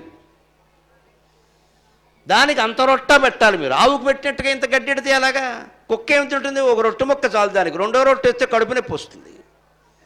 ఏనుగుని కుక్కని సమానంగా చూడడం అంటే ఏనుక్కు పెట్టి తిండి ఏనుక్కు పెట్టి, కుక్కకు పెట్టే తిండి కుక్కకి పెట్టాలి. కానీ కుక్కకు పెట్టే రొట్టె మొక్క ఏనుగు పెట్టి, ఏనుగు పెట్టే రొట్టంతా కుక్కకు పెడితే రెండూ చచ్చి ఊరుకుంటాయి. తిండి లేక అది, తినలేక ఇది. సమానత్వం అంటే అర్థం చేసుకోవాలి. కుంతీదేవి చూపించింది సమానత్వం అంటే ఏమిటో భారతంలో. మామూలుగా ఉన్నప్పుడు కాదు, భిక్షాటం చేసుకున్నప్పుడు కూడా. పాండవులు 5గురు రహస్య వేషాల్లో ఉండి ఏకచక్రపురంలో భిక్షాటం చేసుకుంటారు ద్రౌపదీదేవితో వివాహానికి ముందు. అప్పుడు కుంతీదేవి అందరినీ సమానంగా చూసిందండి. పాపం మాద్రి చనిపోయింది కదా సవతి, వాళ్ళ పిల్లలు నకుల సహదేవులు, తన పిల్లలు ధర్మజుడు, భీముడు, అర్జునుడు సమానంగా చూసింది. అంటే సమానం అంటే మనం ఏమనుకుంటాం, తెచ్చిన భిక్షాన్నాన్ని 6 భాగాలు చేసి తల్లికో భాగం ఉంచుకుని 5గురికి పెట్టాలి. అదే ఆవిడ అలా చేయలా. తెచ్చిందాన్ని అక్కడ పెట్టమంది, దాంట్లో సగం తీసేసింది. అది భీముడు వాట, వాడి శక్తి అది. మరి ఏం చేయమంటావు? సగం తీసేసింది. 10 కేజీలు తెచ్చారనుకుందాం, 5 కేజీలు పక్కన పెట్టేసి ఇది భీముడికి, మీరు దాని జోలికి రాకండి అంది.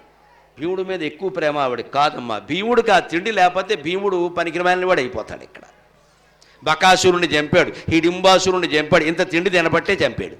ఆవిడికి తెలుసు. అందుకని సగం భాగం చేసి భీముడికి పట్టింది, మిగిలిన సగాన్ని 5 భాగాలు చేసింది. ధర్మరాజుకి, అర్జునుడికి, నకులుడికి, సహదేవుడికి పెట్టి 5వ భాగం తాను తింది. మనం మామూలు మానవులు రాబోయే మనకి ఇది సరిపోతుంది.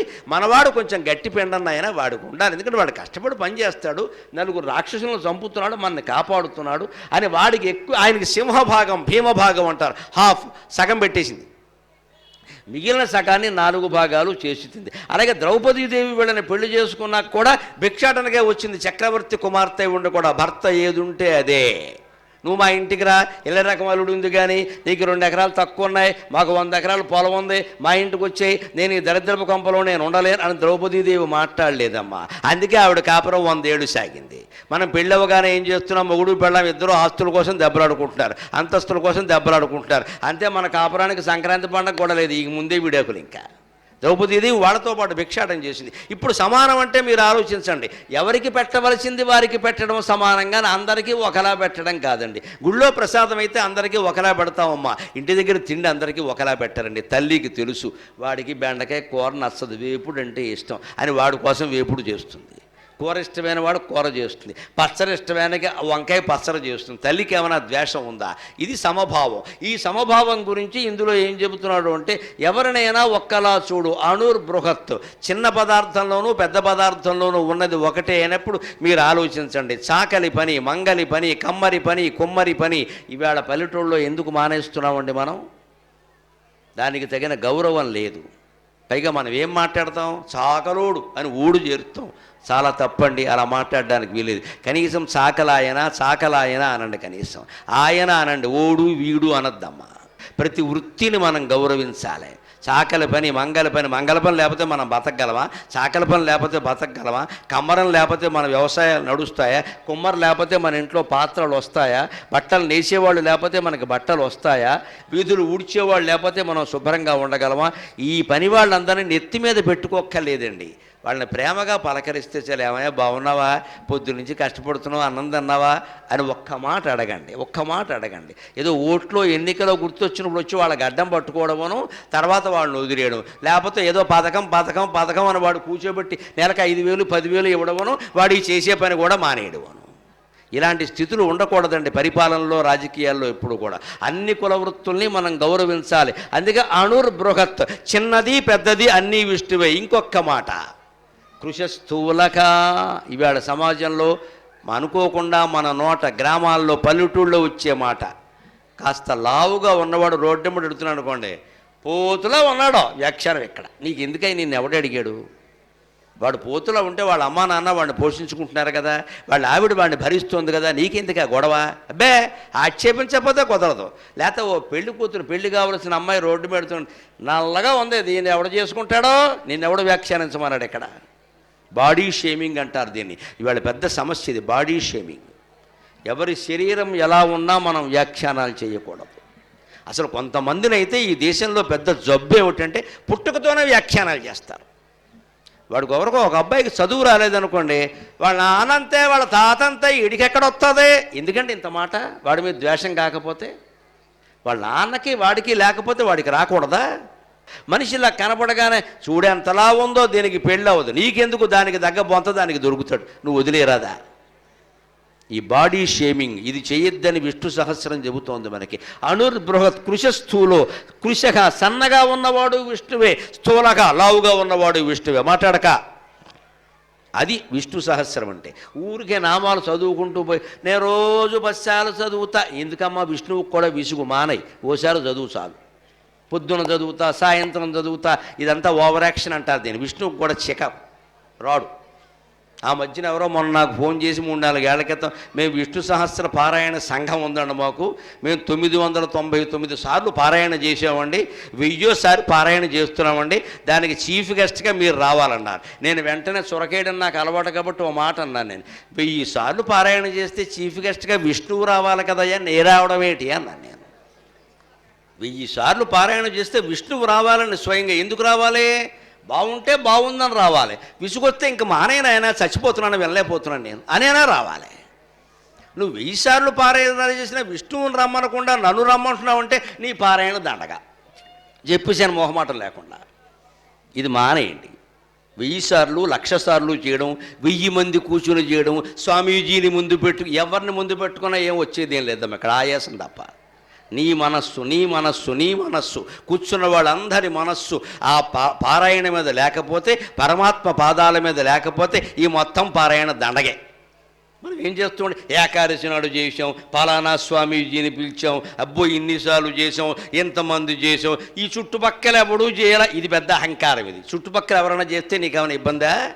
సంతోషించాలి కదా. ఈ చుట్టుపక్కల ఎవడూ చేయాల, నేనే చేసే, ఈ అహంకారం పోనంత వరకు భీష్ముడికి మోక్షం రానట్టే మనకే రాదు. ఆయనకి అది పోయిన తర్వాత ఇచ్చాడు మోక్షాన్ని ఖచ్చితంగా.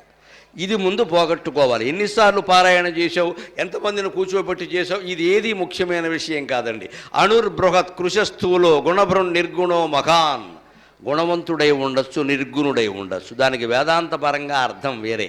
కానీ మన లౌకికంగా చెప్పుకోవాలంటే మన పిల్లల్లో కొంతమంది గుణవంతులు ఉంటారు, కొంతమంది గుణాలు లోపంగా ఉంటాయి, కొంత లోపాలు ఉంటాయి. వాడు ఏదో కొంచెం చేతివాడితనం ఉంటుంది, ఇంట్లో డబ్బులు పట్టుకెళ్ళిపోతూ ఉంటాడు. వాడిని దయచేసి దొంగ దొంగ అని తీర్మానాలు చేయకండి.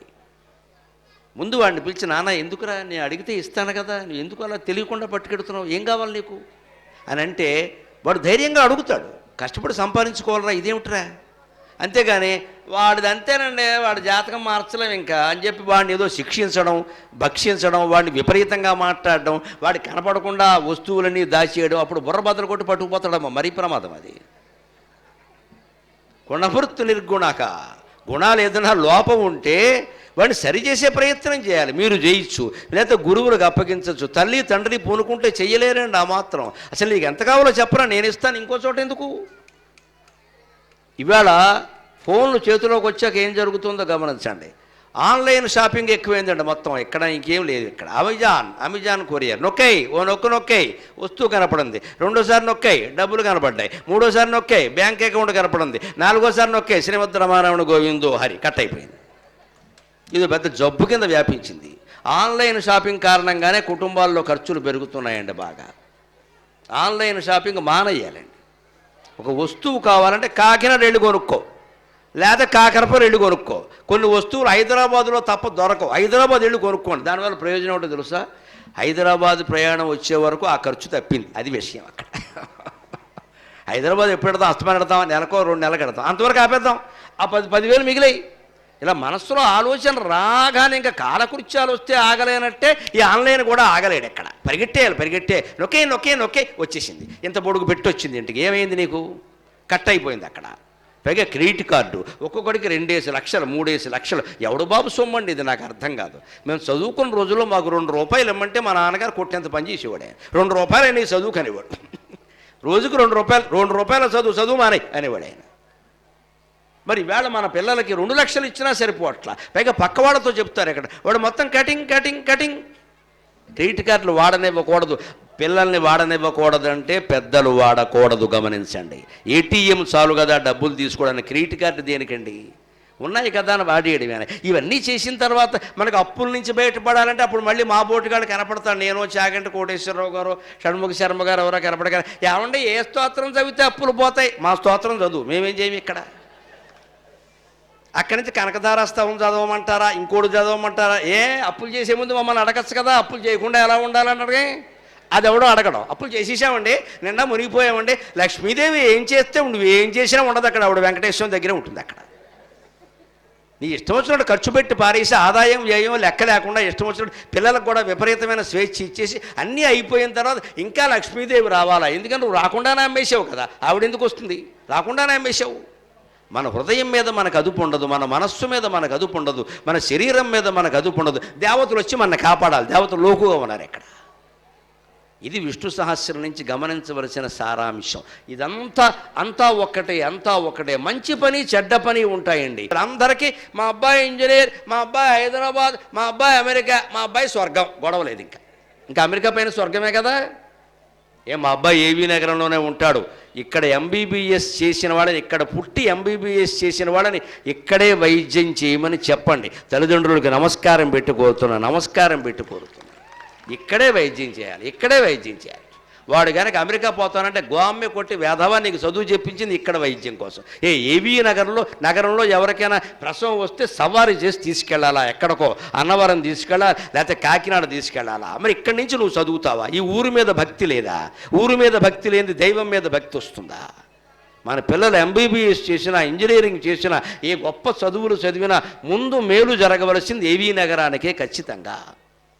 ఏవీ నగరం అంటే అన్నీ ఉన్న నగరం అని పేరు రావాలి, ఏవీ లేని నగరం అని పేరు రాకూడదు. ఇక్కడ అన్నీ ఉన్న నగరం, అది కూడా సరిపోయింది కదా ఏవీ నగరం. అందుకని ఏమీ లేని నగరం అని రావద్దండి. మా ఊరు వైద్యులు మా ఊరు వాళ్ళేనండి, మా ఊరు ఇంజనీర్లు మా ఊరు వాళ్ళేనండి, మా ఊళ్ళో పూజారులు మా ఊరు వాళ్ళేనండి, అందరూ మా ఊళ్ళేనండి, అన్ని వృత్తులు అన్ని కులాలు మా ఊళ్ళో ఉన్నాయండి, మేమంతా కలిసి ఉండామండి. ఇది నా ప్రవచనానికి నేను మీ నుంచి ఆశించే దక్షిణ. కులవృత్తుల్ని కాపాడుకోవాలి, అప్పుడే సమాజం బాగుంటుంది. అందరికీ ఉద్యోగాలు ప్రభుత్వాలు ఇవ్వలేవండి. నా మానవులు కాదు, మాధవుడు పరిపాలించినా జరిగే పని కాదు అది. మన వృత్తిని మనం కాపాడుకుని మన ఉద్యోగం మనం సంపాదించుకోవాలి. వ్యవసాయం ఉన్నవాడు వ్యవసాయం చేసుకోవాలి. ఇవాళ వ్యవసాయం గిట్టుబాటు కావట్లేదని కొత్త రకాల పంటలు వచ్చాయి, దాన్ని ఎలా మార్చాలో అలా మార్చాలి. ఏ పంటలు పండించాలో ఆ పంటలు పండించాలి, నేర్చుకోవాలి. ఇదలా చేసుకుంటే మంచి పని చెడ్డ పని ఉంటుంది, గొప్ప పని తక్కువ పని ఉండదు. అందుకే పిల్లలు అబద్ధాలు ఆడితే పట్టుకోండి ఖచ్చితంగా. ఎందుకు అబద్ధాలు ఆడుతున్నావు, ఎందుకు మాట తప్పావు, ఎందుకు ధర్మం తప్పావు అని అడగండి ఖచ్చితంగా. అప్పుడు వాడు అసత్యాలు ఆడకుండా ఉంటాడు. అబద్ధం అన్నా పట్టించుకోకుండా, శీలం తప్పినా పట్టించుకోకుండా, మార్కులు ఒకటే అంటే మార్కులు ఎవరికైనా వస్తాయి, మూర్ఖులకు కూడా వస్తాయి. జ్ఞానం మాత్రం కష్టపడి ఆర్జిస్తూనే వస్తుంది ఖచ్చితంగా. అటువంటి జ్ఞానాన్ని మనం పొందేటువంటి ప్రయత్నం చెయ్యాలి. అందుకోసం ఇవాళ భీష్మ ఏకాదశి పర్వదినం సందర్భంగా భీష్మస్తవంలోంచి సారాంశప్రాయంగా ఒక పద్యాన్ని, అలాగే విష్ణు సహస్ర సారాంశాన్ని చెప్పుకునేటువంటి ప్రయత్నం చేసాం. ఇది మీరులో మీ గ్రామం పట్ల భక్తిని, దైవం పట్ల భక్తిని, దేశం పట్ల భక్తిని కలిగించడానికి ఏమాత్రం ఉపయోగపడినా నా ప్రసంగం చరితార్థమైనట్టే. నాకు ఈ 4 మాటలు నేర్పిన మా అమ్మ ధన్యురాలు, నేను ధన్యుణ్ణి. సెలవు.